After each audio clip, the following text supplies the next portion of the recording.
മുലപ്പാലുമായി പാടം നീന്തി വരുന്ന പൗർണമി നിനക്കാവട്ടെ ഗീതാഞ്ജലി.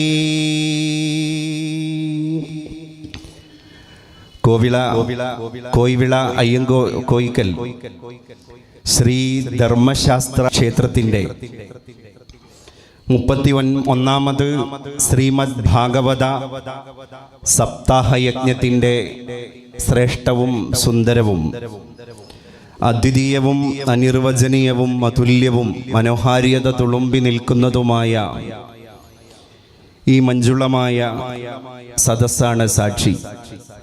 ഇന്നിൻ്റെ സായാഹ്നം ധന്യതയാർന്ന ഒരു സായാഹ്നമാണ്. ഈ ക്ഷേത്രമുറ്റത്ത്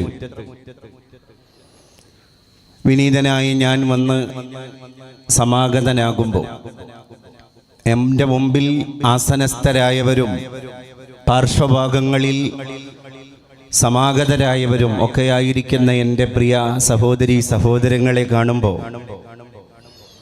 ഈ മാതാപിതാക്കളെ കാണുമ്പോൾ, ഈ അഗ്രജന്മാരെയും കനിഷ്ഠന്മാരെയും കാണുമ്പോൾ മതേതര ഭാരതത്തിൻ്റെ പൂത്തുല്ലസിച്ച ഒരു സൗഹൃദത്തിൻ്റെ ആത്മപരിവേഷത്തിൻ്റെ പരിശുദ്ധി ഇവിടെ അത്രമേൽ സ്പഷ്ടവും പ്രകടവുമാണ്. നമ്മൾ അങ്ങനെ ജാഗ്രതയോടുകൂടെ ജീവിച്ച് ശീലിച്ച ആളുകളാണ്. കൊണ്ടും കൊടുത്തും സ്നേഹമസൃണമായ ഒരു പുലരിയെ ആശ്ലേഷം നടത്തുകയും അങ്ങനെയുള്ള ഒരു സായന്തനത്തെ പോവാൻ അനുവദിക്കുകയും അടുത്ത പ്രഭാതത്തെ കണ്ണിമ ചിമ്മാതെ കാത്തിരിക്കുകയും ചെയ്യുന്ന ഈ സ്നേഹത്തിന്റെ ജാഗ്രത, അതാണ് കരുതൽ, മ്യൂച്വൽ അണ്ടർസ്റ്റാൻഡിങ്. സ്വാമി വിവേകാനന്ദന്റെ ഒരു പ്രസ്താവനയുണ്ടല്ലോ, love is the gateway to all miseries. സ്നേഹമാണ് ഏത് നിഗൂഢതകളിലേക്കും കടന്നു ചെല്ലാൻ, അതിൻ്റെയൊക്കെ നിഗുപ്തകളെ കൊട്ടിത്തുറന്ന് മുട്ടിത്തുറന്ന് അതിനകത്തേക്ക് പ്രവേശിക്കാൻ നമ്മളെ പ്രേരിപ്പിക്കുന്ന ഏറ്റവും വലിയ ശക്തി അത് സ്നേഹമാണ്. സ്നേഹമാണ് മനുഷ്യ ജീവിതത്തിൻ്റെ ഇന്ധനക്ഷമത. സ്നേഹമാകുന്ന വിളക്ക് അത് ജ്വലിക്കണമെങ്കിൽ അതിൻ്റെ മഹിമാവിലാസമാകുന്ന എണ്ണ അതിനകത്ത് അനിവാര്യമാണ്. എണ്ണയിട്ട യന്ത്രങ്ങളെ പോലെ എന്ന് നമ്മളെ ഭാഷയിൽ പറയാറുണ്ട്. അതുകൊണ്ട് സ്നേഹത്തിൻ്റെ ഈ ജാഗ്രതയുടെ സദസ്സിന്റെ മുറ്റത്ത് ധന്യമായ ഇന്നത്തെ സായന്തനത്തിൽ നിങ്ങളുമായിട്ട് ഞാൻ മനുഷ്യത്വത്തിൻ്റെ മാനവികതയുടെ കുറച്ച് വർത്തമാനങ്ങൾ, കരുതലിൻ്റെ കുറച്ച് സന്ദേശങ്ങൾ പകർന്നു നൽകുകയാണ് എൻ്റെ ഇത്തരണത്തിലുള്ള ഒരു ലക്ഷ്യം. മഹാഭാരതത്തില് പരീക്ഷിത് രാജാവ് തക്ഷക സർപ്പത്തിന്റെ ധ്വംസനമേറ്റിട്ട് കിടക്കുമ്പോ ജീവഹാനി തീർത്തും സംഭവിക്കുമെന്ന് ഉറപ്പിച്ചയിടത്ത് നിന്ന് മുനിശാപത്തിന്റെ പേരില് ഒറ്റപ്പെട്ടിട്ട് വ്യഗ്രതയോടെ വിഷണ്ണനായിട്ട് കിടക്കുമ്പോ 7 ദിവസം നീണ്ടുകിടക്കുന്ന ശ്രീ മഹാഭാഗവതം, അത് സപ്താഹം. സപ്തം എന്ന് പറഞ്ഞാൽ 7ആണ്. അഹം അഹസ്സാണ്. അഹസ് പകലോൻ അഹസിന്റെ പ്രതീകമാണ്. അക്കമൂർത്തി അഹസിന്റെ പ്രതീകമാണ്. മാർത്താണ്ഡൻ എന്നും രവി എന്നും ഭാസ്കരൻ എന്നും ദിനകരൻ എന്നും ദിവാകരൻ എന്നും അതുപോലെ പങ്കജ ബാന്ധവൻ എന്നുമൊക്കെ നമ്മൾ വിളിക്കുന്ന ഈ അക്കമൂർത്തിയാകുന്ന പകലോൻ സൂര്യൻ, അതിൽ നിന്നാണ് അഹസ് വരുന്നത്. അഹസ് പകലാണ്. അതുകൊണ്ട് സപ്താഹം 7 പകലുകളിൽ സൂര്യാസ്തമനത്തിന്റെ ശേഷവുമല്ല, സൂര്യോദയത്തിന്റെ മുമ്പുമല്ല, പകൽ സമയങ്ങളിൽ അങ്ങനെ സപ്താഹം 7 പകലുകളിൽ ജാഗ്രതയോടുകൂടെ മന്ത്രോച്ചാരണങ്ങൾ നടത്തുകയാണ്. അതിൽ നിന്ന് കിട്ടുന്ന ഒരു പരിശുദ്ധി എൻ്റെ പ്രിയപ്പെട്ട സഹോദര മതസ്ഥർ ഇവിടെ വിശ്വസിക്കുന്ന ആ ഒരു വിശ്വാസത്തിന്റെ ഒരു അസ്ഥിത്തറയുണ്ട്. അത് മോക്ഷമാണ്. അത് ആധ്യാത്മികതയുടെ ഉന്നതമായ പർവ്വങ്ങളിലേക്ക് നമ്മൾ വഴി നടത്തപ്പെടലാണ്. അല്ലെങ്കിലും എല്ലാത്തിൻ്റെയും വിജയം ആത്മീയതയിലാണല്ലോ കുടികൊള്ളുന്നത്. നമ്മളൊക്കെ ഈ ലോകത്ത് നിന്ന് അനധിവിദൂരമായ ഭാവിയിൽ വിട പറഞ്ഞു പോകേണ്ട ആളുകളാണ്. അങ്ങനെയാണ്. ആരറിയും നിയതി തൻ ത്രാസു പൊങ്ങുന്നതും താനേ താണുപോകുന്നതും. നിയതി, നിയതി എന്ന് പറഞ്ഞാൽ മലയാള ഭാഷയിൽ വിധി എന്നാണ് അർത്ഥം. വിധി, വിധിയുടെ തുലാസ്, ത്രാസ്, അതിൻ്റെ തട്ട് എനിക്കും നിങ്ങൾക്കും അനുകൂലമാണ് എന്നാര് കണ്ടു, പ്രതികൂലമാണ് എന്നാര് കണ്ടു? ഇതിനാണ് വിധാതാവ് എന്ന് പറയുന്നത്. വിധിയുടെ വിധാതാവ് പടച്ചോൻ എന്ന് പറയുന്നതും ഈശ്വരൻ എന്ന് പറയുന്നതും ദൈവം എന്ന് പറയുന്നതും ഒക്കെയായിരിക്കുന്ന ഒരു പരമമായ ഒരു ശക്തിയുണ്ട്. ആ ശക്തിയിൽ വിശ്വസിക്കുമ്പോഴാണ് ത്വമേകം വരണ്യം ത്വമേകം ശരണ്യം ത്വമേകം ജഗത്കാരണം വിശ്വരൂപം. അതിൻ്റെ അർത്ഥം എന്താണ്? നിന്നെ മാത്രം ഞങ്ങൾ ഭരിക്കുന്നു, ദൈവമേ നിന്നോട് ശരണം തേടുന്നു. നീയാണ് വിശ്വത്തിന്റെ രൂപം, ജഗത് കാരണം, എല്ലാം നീയാണ്. ഞാൻ ഇന്ന് എൻ്റെ സന്ധ്യാനേരത്തെ മഗ്രിബ് നമസ്കാരത്തിൻ്റെ പ്രാർത്ഥന കഴിഞ്ഞിട്ട് പ്രാർത്ഥിച്ചതും ഇതേ മൊഴിയാണ്. പക്ഷേ അത് അറബി ഭാഷയിലാണ് എന്ന് മാത്രം. ലാ ഇലാഹ ഇല്ലല്ലാഹു വഹ്ദഹു ലാ ശരീക ലഹ് ലഹുൽ മുൽക്കു വലഹുൽ ഹംദ് യുഹ്യീ വയുമീതു വഹുവ അലാ കുല്ലി ഷൈഇൻ ഖദീർ. അതിൻ്റെ അർത്ഥം അത് തന്നെയാണ്. ഒരൊറ്റ ശക്തിയിലേക്ക് മനുഷ്യൻ ഇങ്ങനെ ഇഴുകിച്ചേരാണ്. പഴയൊരു പാട്ടുണ്ട്, ഇവിടെ ഹരിവരാസനം മുഴക്കപ്പെട്ടു. യേശുദാസ് എന്ന് പറയുന്ന ഗാനഗന്ധർവൻ എന്ന് മലയാളികൾ പേര് കൊടുത്ത ഗന്ധർവൻ എന്ന വാക്കിന്റെ അർത്ഥം തന്നെ ഉപദേവൻ എന്നാണ്. അതുകൊണ്ട് മലയാളത്തിൽ സംഗീതത്തിന് ഒരു ഉപദേവൻ ഉണ്ടെങ്കിൽ എന്ന് പറഞ്ഞിട്ട് ഗാനഗന്ധർവൻ യേശുദാസ് എന്നൊരു അപരനാമത്തിൽ അദ്ദേഹം ഇന്ന് മലയാണ്മയിൽ എന്ന് മാത്രമല്ല ലോക ഭൂപടത്തിൽ തന്നെ പ്രഖ്യാതനായി അല്ലേ. അദ്ദേഹത്തിൻ്റെ ആ വഴിഞ്ഞൊഴുകുന്ന ഗാനശീലുകളുടെ ശബ്ദമാധുരിയുടെ അലയൊലികൾ ഇപ്പോഴും ഇവിടെ ഏതോ തരത്തിൽ ആന്തോളനം നടത്തിക്കൊണ്ടിരിക്കുന്നുണ്ട്. അദ്ദേഹത്തിൻ്റെ ഒരു പഴയകാലത്ത് പ്രത്യക്ഷപ്പെട്ട അദ്ദേഹത്തിൻ്റെ ചിരപുരാതനമായ അദ്ദേഹത്തിൻ്റെ കണ്ഠനിനാദങ്ങളിലൂടെ വീണമീട്ടിയ ചില വരികൾ മലയാളി ഭാഷ, ദേശ, ജാതി, വർഗ, മതങ്ങൾക്ക് പോലും അതീതമായിട്ട് ഏറ്റെടുത്ത വരികളാണ്. അതിങ്ങനെയാണ്: കുറി വരച്ചാലും കുരിശു വരച്ചാലും കുമ്പിട്ടു നിസ്കരിച്ചാലും കാണുന്നതും ഒന്നേ കേൾക്കുന്നതും ഒന്നേ കരുണാമയനാം ദൈവമൊന്നേ ദൈവമൊന്നേ ദൈവമൊന്നേ. ഞാൻ നേരത്തെ ചൊല്ലിയ ശ്ലോകം ഇതിലേക്കാണ് നമ്മളെയൊക്കെ അറിയാതെ വഴി നടത്തി കൊണ്ടുപോകുന്നത്. ഈ ലോകം വളരെ നശ്വരമാണ്. പരീക്ഷിത് രാജാവിന് കിട്ടിയ ഒരു ബോധം അത് തന്നെയാണ്. അവസാനം ഭാഗവതം അതിൻ്റെ എല്ലാ ഭാഗങ്ങളും മന്ത്രങ്ങളും പരാമർശിക്കപ്പെടുകയും അതിൻ്റെ അർത്ഥങ്ങൾ ഉൾക്കൊള്ളുകയും ചെയ്ത് അദ്ദേഹം ആത്മീയതയിലേക്ക് നീങ്ങിയെന്നാണ് ചരിത്രം. ആ പ്രമാണം നമ്മളെ ബോധ്യപ്പെടുത്തുന്നത്. അവസാനം അദ്ദേഹം ഭൗതിക ഇച്ഛകളോട് വിട പറയുകയാണ്. ഒരു മനുഷ്യൻ ഭൗതിക ഇച്ഛകളോട് വിട പറയുമ്പോഴാണ് അവൻ്റെ അകത്തളത്തിൻ്റെ ഉള്ളിലേക്ക് ഒരു വെളിച്ചം, പ്രകാശത്തിൻ്റെ കിരണങ്ങൾ വിരുന്നു വരുന്നത്.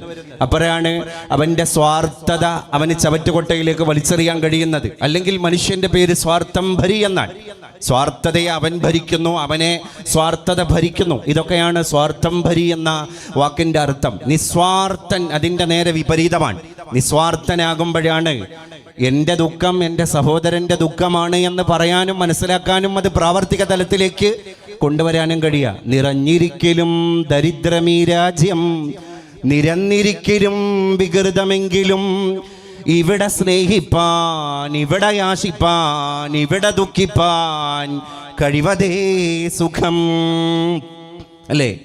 എല്ലാം കൊണ്ടും നിർഭരമായിരിക്കുന്ന ഈ രാജ്യത്തിൻ്റെ അകത്ത് സ്വന്തം സഹോദരൻ്റെ സ്നേഹത്തിൽ കുറച്ച് ആഹ്ലാദം കണ്ടെത്താൻ, ആഹ്ലാദത്തിൽ നമ്മളും കുറച്ച് ആഹ്ലാദിക്കാൻ, അവൻ്റെ ദുഃഖത്തിൽ നമ്മളും കുറച്ച് ദുഃഖിക്കാൻ, അവൻ എന്തെങ്കിലും സങ്കടങ്ങൾ വരുമ്പോൾ അത് നമ്മളെ കൂടി സങ്കടമാക്കി മാറ്റാനുള്ള വിശാലത പ്രാപിച്ച ഒരു മനസ്സിലേക്ക് നമ്മൾ എത്തിച്ചേരുമ്പോഴാണ് നമ്മളൊരു മനുഷ്യത്വത്തിൻ്റെ ഉടമയാകുന്നത്. 2 ആഴ്ച മുമ്പ് എല്ലാ ഭാഗങ്ങളിലും ദീപാവലി ആഘോഷിക്കുകയുണ്ടായി. ദീപാവലി എന്ന വാക്കിന്റെ അർത്ഥം ദീപങ്ങളുടെ ആവലിയാണ്.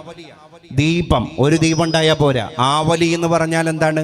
നിഗരം, നിവഹം, സംഘാതം, സഞ്ചയം എന്നൊക്കെ നമ്മൾ പറയും. കൂട്ടത്തിന്, ജനങ്ങളുടെ കൂട്ടമാണ് ജനാവലി. ഒരു നാട്ടിലെ പൗരന്മാരുടെ കൂട്ടമാണ് പൗരാവലി. അങ്ങനെയെങ്കിൽ ഒരുപാട് കത്തിജ്വലിച്ച ദീപങ്ങളുടെ കൂട്ടമാണ് ദീപാവലി എന്ന് പറയുന്നത്. അത് ദീപങ്ങളുടെ കൂട്ടമാണ്. എന്താ ഈ ദീപങ്ങൾ മനുഷ്യന്റെ മുമ്പിൽ അർത്ഥമാക്കുന്നത്? ദീപം, ആ കത്തിച്ചു വെക്കുന്ന ദീപത്തിന്റെ ജ്വാല, അത് ഹൃദയത്തിന്റെ ജ്വാലയാകണം എന്നൊരർത്ഥമാണ് ഈ വെട്ടിത്തിളങ്ങിക്കൊണ്ടിരിക്കുന്ന ദീപത്തിന്റെ കൈത്തിരികളൊക്കെ നമ്മളെ ബോധ്യപ്പെടുത്തുന്നത്. അതുകൊണ്ട് അന്ന് ഉച്ചരിച്ചൊരു മന്ത്രമുണ്ട്. ഏതാണ്? തമസോമാ ജ്യോതിർഗമയ. തമസ് പോകട്ടെ, ജ്യോതിസ് വരട്ടെ. അപ്പൊ തമസിന്റെ ഉപാസകന്മാർക്കൊക്കെ പോവാം, ജ്യോതിസിന്റെ ഉപാസകന്മാർക്ക് വരാം. പ്രകാശത്തിന്റെ ബദ്ധവൈരികൾക്ക് പോവാം, ജ്യോതിസിന്റെ ബദ്ധവൈരികൾക്ക് വരാം. അങ്ങനെ ജ്യോതിസിനെ ക്ഷണിക്കുകയാണ്. നമ്മുടെ ഹൃദയത്തിൽ ഈ ഒരു ഉജ്ജ്വലമായ കൈത്തിരി നമ്മൾ കത്തിച്ചു വെച്ചു കഴിഞ്ഞാൽ, അതുകൊണ്ടാണ് ഡയോജനീസ് എന്ന് പറഞ്ഞു പോയത്. റോമാ സാമ്രാജ്യത്തിലൂടെ നടന്നു പോകുമ്പോൾ അദ്ദേഹം പറഞ്ഞൊരു വാക്കുണ്ടല്ലോ, ഞാൻ മനുഷ്യനെ തിരയാണ്. സൂര്യൻ കത്തിജ്വലിക്കുന്ന പട്ടാപകൽ മധ്യാഹ്ന നട്ടുച്ച നേരത്ത്, അല്ലേ നമ്മൾ പറയാറുണ്ട് നട്ടുച്ച നേരം. ആ നട്ടുച്ച നേരത്ത് സൂര്യൻ ഇങ്ങനെ തലക്ക് മുകളിൽ ഉജ്ജ്വലമായിട്ട് ജ്വലനം നടത്തുമ്പോഴാണ് ഡയോജനീസ് ഒരു വിളക്ക് കത്തിച്ചു വെച്ചത്. അപ്പൊ ആളുകൾ ഡയോജനീസിനെ വിഡ്ഢി എന്ന് വിളിച്ചപ്പോ ഡയോജനീസ് തിരിച്ചു പറഞ്ഞൊരു വാക്കുണ്ട്, ഞാൻ മനുഷ്യനെ തിരയാണ്. എന്തിനാ മനുഷ്യനെ തിരയാൻ ഈ സൂര്യൻ ഉജ്ജ്വലമായിട്ട് ജ്വലിക്കുമ്പോൾ ഒരു വിളക്ക് എന്ന് ചോദിച്ചപ്പോ പറഞ്ഞു, മനുഷ്യന്റെ ഹൃദയത്തിൽ ഇരുട്ട് മൂടിയിട്ടുണ്ട്. അതുകൊണ്ട് ഈ കത്തിച്ച കൈവിളക്കിന്റെ ഈ ദീപത്തിന്റെ ഈ ജ്വലനം അവന്റെ അന്ധത ബാധിച്ചു പോയ ഹൃദയത്തിലേക്ക്, അന്ധകാരം മൂടിപ്പുകഞ്ഞുപോയ അവന്റെ അന്തരാളത്തിലേക്കൊന്ന് കൊളുത്തി കൊടുക്കാനാണ് ഞാൻ ഈ പട്ടാപകൽ നേരത്ത് വിളക്ക് കത്തിച്ചത് എന്ന് മറുപടി പറഞ്ഞു പോയ ഡയോജനീസ്, അല്ലേ? അപ്പം എന്താണ് തമസ്, എന്താണ് ജ്യോതിസ്? അതൊക്കെ മനസ്സിലേക്ക് ഇങ്ങനെ വിരുന്നു വരുമ്പോ എല്ലാവരെയും കാണാനും ഉൾക്കൊള്ളാനും തുറന്ന് ചിരിക്കാനും എത്ര മനോഹരമായിട്ട് ജീവിക്കുവാനും നമുക്കൊക്കെ സാധ്യമാകും എന്നർത്ഥം. അതുകൊണ്ട് പാർശ്വവൽക്കരിക്കപ്പെട്ടവരെ ഏറ്റെടുക്കാനുള്ളൊരു ദൗത്യം കൂടിയാണ് ഞാൻ ഏറ്റവും കൂടുതൽ പുളകിതനാക്കുന്നത്.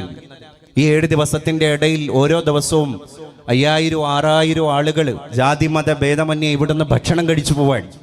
ഈ ഭക്ഷണം കഴിക്കുക എന്നുള്ളത്, അല്ലേ, ഒരു ചാൺ വയറ്, അരച്ചാൺ വയറ്. ഈ ഭക്ഷണം എന്നുള്ളത് ചെറിയൊരു കാര്യമല്ല. ഒരാൾക്ക് വസ്ത്രം കൊടുത്തു കഴിഞ്ഞാൽ വേണ്ടാന്ന് പറയോ? ഒരാൾക്ക് പണം കൊടുത്തു കഴിഞ്ഞാൽ വേണ്ടാന്ന് പറയോ? ഇല്ല. 10 രൂപ കിട്ടുന്നോന് അത് എങ്ങനെങ്കിലും 100 രൂപയാക്കണം എന്ന് പ്രാർത്ഥിക്കും, അതിനുവേണ്ടി പ്രവർത്തിക്കും. 100 രൂപ കിട്ടിക്കഴിഞ്ഞാൽ അത് എങ്ങനെങ്കിലും സഹസ്രമാകണമെന്ന് പ്രാർത്ഥിക്കും, അതിനുവേണ്ടി പ്രവർത്തിക്കും. അതിന് ഏത് ഊടുവഴികളിലൂടെയും അവൻ സഞ്ചരിക്കും, അല്ലേ? അതുകൊണ്ടാ പൂന്താനം നമ്പൂതിരിപ്പാട് പണ്ട് പാടിപ്പോയത്, ദശം കിട്ടുകിൽ അത് ശതമാകണമെന്നും ശതമായി കഴിഞ്ഞാൽ അത് സഹസ്രമാകണമെന്നും താല്പര്യപ്പെടുന്ന മനുഷ്യൻ. അപ്പൊ എന്താണ് അർത്ഥം? അർത്ഥം എന്ന വാക്കിന് ഒരുപാട് അർത്ഥങ്ങളുണ്ട്. അർത്ഥം എന്ന ഒരു വാക്കിന്റെ ഒരർത്ഥം സമ്പത്ത്, സ്വത്ത് എന്നാണ്.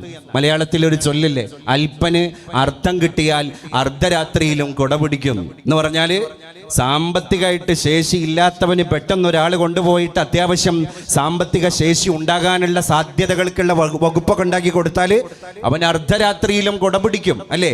അപ്പൊ അർത്ഥം, അതുകൊണ്ടാണ് നമ്പൂതിരിപ്പാട് നമ്മളോട് പറഞ്ഞത്, അർത്ഥം എത്ര വളരെയുണ്ടായാലും അർത്ഥത്തെ കൊതിക്കുന്ന ഇതെത്ര പേർ. അർത്ഥം അത് ലോകത്ത് ഇന്ന് അനർത്ഥമായി കൊണ്ടിരിക്കുന്ന ഒരു കാലഘട്ടമാണ്. അർത്ഥത്തിന്റെ പേരിലാണ്, സ്വത്തിന്റെ പേരിലാണ് ഈ തർക്ക വിതർക്കങ്ങൾ മുഴുവൻ ഇവിടെ രൂപപ്പെടുന്നത്. അത് മുഴുവൻ മുള പൊട്ടുന്നതും സ്വത്തിന്റെ പേരിലാണ്. അപ്പൊ മനുഷ്യൻ അങ്ങനെ താർക്കികനായി പോവാൻ അവിടെയാണ്. അപ്പം പൈസ കിട്ടിയാലും മനുഷ്യന് മതിയാകില്ല, അതുപോലെ തന്നെ വസ്ത്രം കിട്ടിയാലും മതിയാകില്ല. ഭൗതിക ജീവിതത്തിന്റെ ഉപാധികൾക്ക് ആവശ്യമായ മറ്റ് ഏത് സാമഗ്രികൾ കൊടുത്താലും എനിക്ക് മതി എന്ന് മനുഷ്യൻ പറയില്ല. ആകെ നമ്മൾ വെച്ചു നീട്ടി കൊടുത്തിട്ട് മതി എന്ന് പറഞ്ഞ ഒരു വസ്തു ഈ പ്രപഞ്ചാണ്ട കടാകത്തിലുണ്ടെങ്കിൽ അത് നമ്മുടെ ആമാശയത്തെ നിറക്കാനുള്ള അരച്ചാൻ വയറിന്റെ അന്നമാണ്.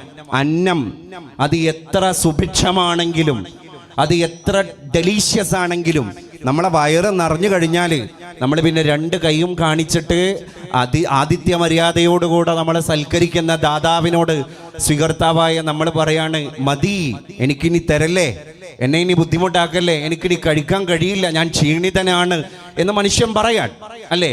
അപ്പൊ ഇവിടെ അന്നം കൊടുക്കാൻ, അന്നം കൊടുപ്പിൻ പശിക്കേതിരാദ്യത്തെ അംഗം കുറിച്ചൊരവശ സംരക്ഷക.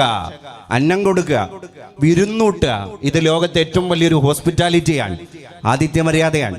ഇത്രയും ആളുകൾക്ക്, ആയിരക്കണക്കിന് ആളുകൾക്ക് ഭക്ഷണം കൊടുക്കുന്നതിൻ്റെ പിന്നിൽ ഒരുപാട് സാധാരണക്കാരുടെ കരങ്ങളുണ്ട്. അത് അക്ഷീണം അവിടെ പ്രയത്നിക്കുന്നുണ്ട്. എല്ലാവരും കൂടെ പരന്നൊഴുകുന്ന ഒരു പാരാവാരമായി മാറുകയാണ്. സ്നേഹത്തിൻ്റെ ഒരു സാഗരം പോലെ, കാരുണ്യത്തിൻ്റെ ഒരു കടലല പോലെ, കരുതലിൻ്റെ ഒരു ആഴി പോലെ നമ്മളിങ്ങനെ ലോകത്ത് ഉത്ഥാനം തീർത്തുകൊണ്ടിരിക്കുകയാണ്. ഇതിൽ ഒരു സുഖമുണ്ട്. ഇങ്ങനെ കരുതലും കാണലും ഒക്കെ അറിഞ്ഞിട്ട് കണ്ടറിവോടുകൂടെ മനുഷ്യൻ ജീവിച്ചു പോകുന്നതിൽ ഒരു മനസ്സുഖമുണ്ട്. അതിവിടെ മാത്രമല്ല. അതാണ് ഞാൻ പറഞ്ഞത്, ആധ്യാത്മികതയുടെ മോക്ഷം അകത്തേക്ക് കയറി ചെല്ലണം. അപ്പൊ പിന്നെ വീറുണ്ടാകൂല, അപ്പൊ പിന്നെ അഹന്തയുണ്ടാകില്ല, അപ്പൊ പിന്നെ സ്വാർത്ഥതയുണ്ടാകില്ല, അപ്പൊ പിന്നെ ഞാൻ എന്നൊരു അഭിനിവേശം ഉണ്ടാകില്ല. എല്ലാവരും നമ്മൾ എന്ന ഒരു കാന്തിയുടെ പദം മാത്രമല്ല, ആ ഒരു കാന്തിയുടെ ജീവിത ദർശനം കൂടി അവന് കൊണ്ടുപോകാൻ കഴിയും. അതുകൊണ്ടാണ് മലയാളത്തിൽ ഒരു വാക്ക് ചൊല്ലു പറഞ്ഞത്, നമിക്കിലുയരാം, നടുകിൽ തിന്നാം, നൽകുകിൽ നേടിയിടാം. അല്ലേ? നമിക്കിലുയരാം, നടുകിൽ തിന്നാം, നൽകുകിൽ നേടിയിടാം. നമുക്കു നാമേ പണിവതു നാഗം നരകവും അതുപോലെ. നമുക്കുള്ള സ്വർഗം പണിയുന്നതും നാഗം. സ്വർഗം നാഗമല്ല. നാഗം എന്ന് പറഞ്ഞാൽ പാമ്പാണ്. നേരത്തെ പറഞ്ഞു ഇവിടെ പരീക്ഷിത്ത് രാജാവിന് ധ്വംസനമേറ്റത്. അത് നാഗമാണ്. അത് ഗാണ്, മൃദുഗാണ്, അഥവാ നാഭി കൊണ്ട് ഗമിക്കുന്നത്. അങ്ങനെയാണ് സർപ്പത്തിന് നാഗം എന്നൊരു വാക്കുണ്ടായത്. സർപ്പത്തിന് പന്നകം എന്നൊരു വാക്കുണ്ട് മലയാളത്തിൽ. എന്തുകൊണ്ട്? പള്ള കൊണ്ട് ഗമിക്കുന്നതാണത്. ഇത് നാക്കമാണ്. നാക്കം. നാക്കം എന്ന് പറഞ്ഞാൽ സ്വർഗമാണ്. അപ്പൊ നമുക്ക് സ്വർഗം ഉണ്ടാക്കുന്നതും നമുക്ക് നരകം പണിയുന്നതും നമ്മുടെ കർമ്മമാണ്, വേറൊന്നുമല്ല.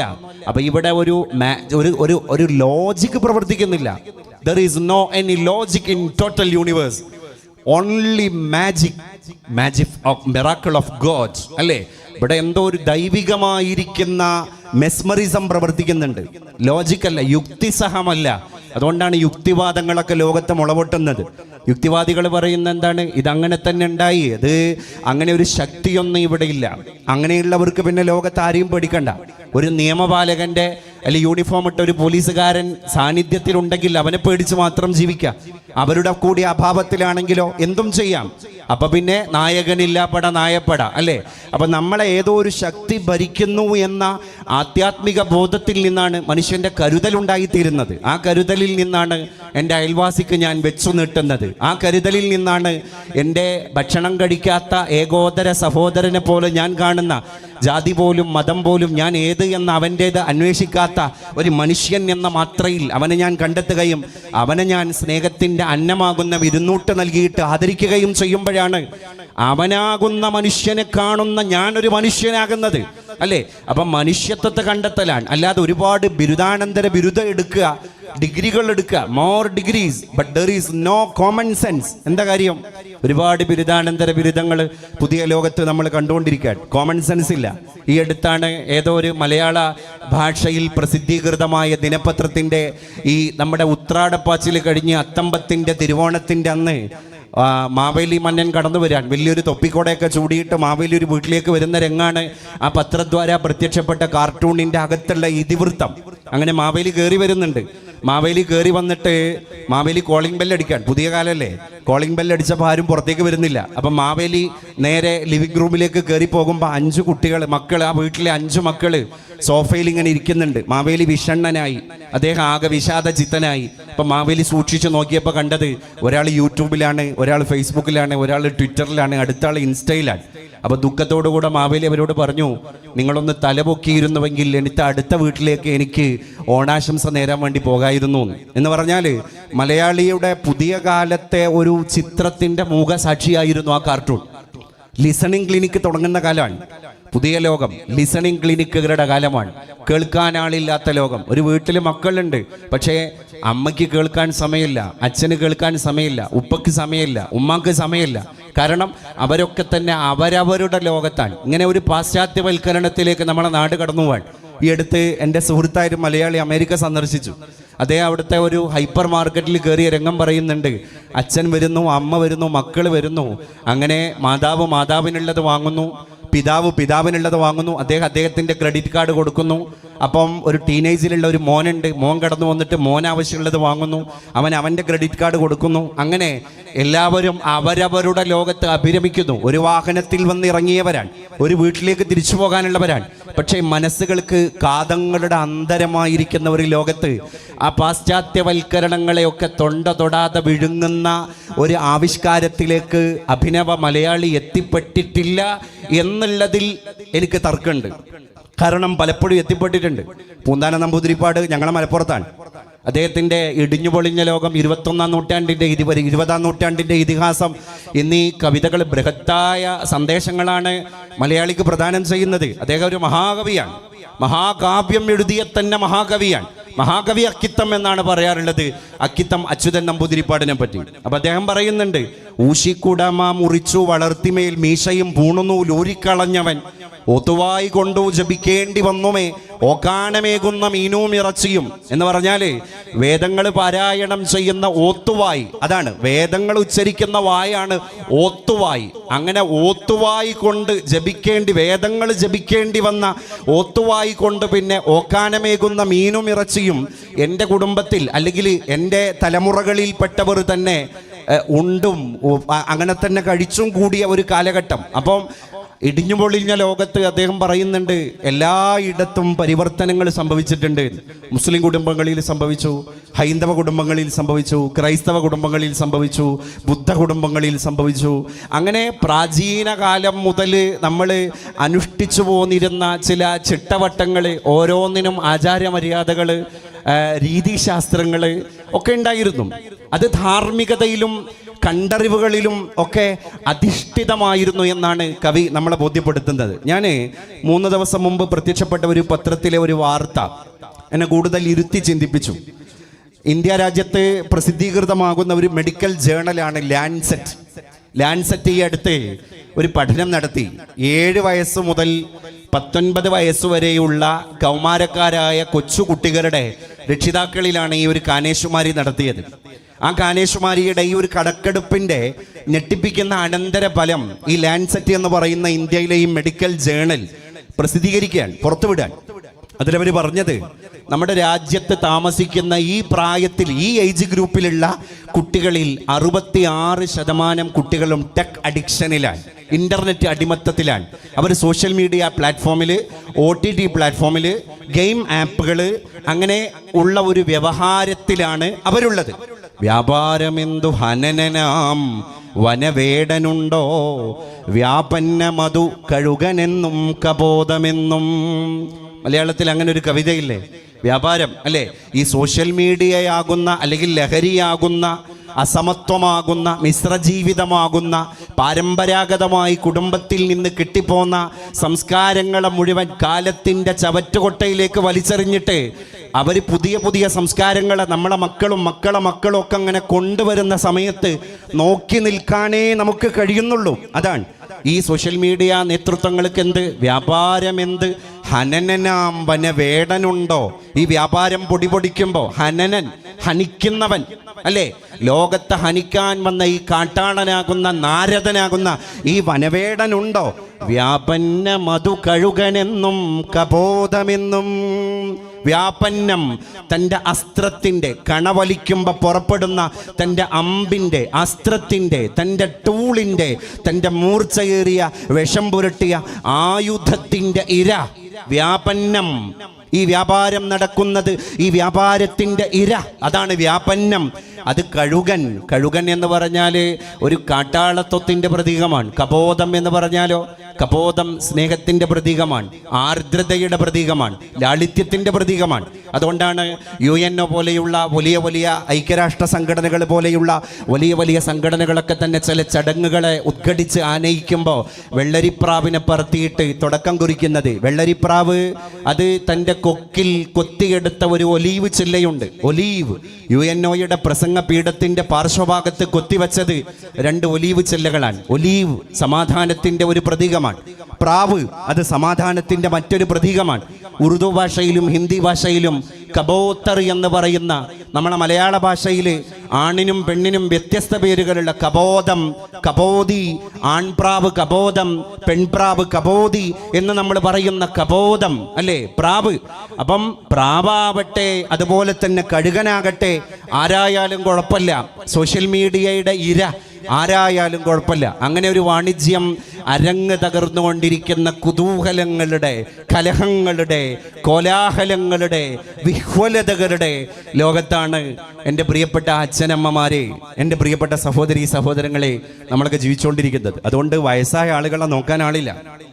അവരോട് ആർദ്രമായ ഒരു വർത്തമാനം പറയാൻ ആർക്കൊന്നും കഴിയുന്നില്ല. 74 വയസ്സായ നമ്മുടെ അച്ചമ്മയോട്, അമ്മച്ചിയോട്, വലിയമ്മച്ചിയോട് നമ്മൾ പറയാണ്, വലിയമ്മച്ചി ഇങ്ങനെയൊന്നും ഇപ്പൊ പറയാൻ പറ്റൂല, ഇപ്പോഴത്തെ കാലത്തൊന്നും ഇങ്ങനെ പറയാറില്ല. നിങ്ങൾ ഈ ആള് കൂടുന്നിടത്ത്, ജനങ്ങൾ കൂടുന്നിടത്ത്, വീട്ടിൽ അതിഥികൾ വരുന്നിടത്ത് ഇങ്ങനെ പരിസരവും അതുപോലെ തന്നെ സാഹചര്യവും ഒന്നും പരിഗണിക്കാതെ എന്തെങ്കിലുമൊക്കെ വിളിച്ചു പറഞ്ഞാൽ അത് പുതിയ തലമുറക്ക് ദഹിക്കില്ല എന്ന് ആരാ പറയുന്നത്? പൗത്രൻ അല്ലെങ്കിൽ പൗത്രി അല്ലേ? പേരക്കുട്ടി പോയിട്ട് വല്യമ്മച്ചിയുടെ അടുത്ത് പറയാൻ. അപ്പൊ ആ വല്യമ്മച്ചി എന്ത് ചെയ്യണം? 74 കൊല്ലം താൻ കണ്ടത്, അനുഭവിച്ചത്, പഠിച്ചത്, ശീലിച്ചത്, ചെയ്തത് ഒരൊറ്റ പേരക്കുട്ടിയാകുന്ന സോഷ്യൽ മീഡിയ അഡിക്ഷന്റെ പ്രതീകമാകുന്ന ആ ഒരൊറ്റ പേരക്കിടാവിന്റെ ഡയലോഗിലൂടെ തൂത്തെറിയണം, തകർത്ത് തരിപ്പണാക്കണം. എങ്ങനെ ഉൾക്കൊള്ളാൻ കഴിയും? അപ്പൊ അത് ഡെമോളിഷ് ആവാൻ.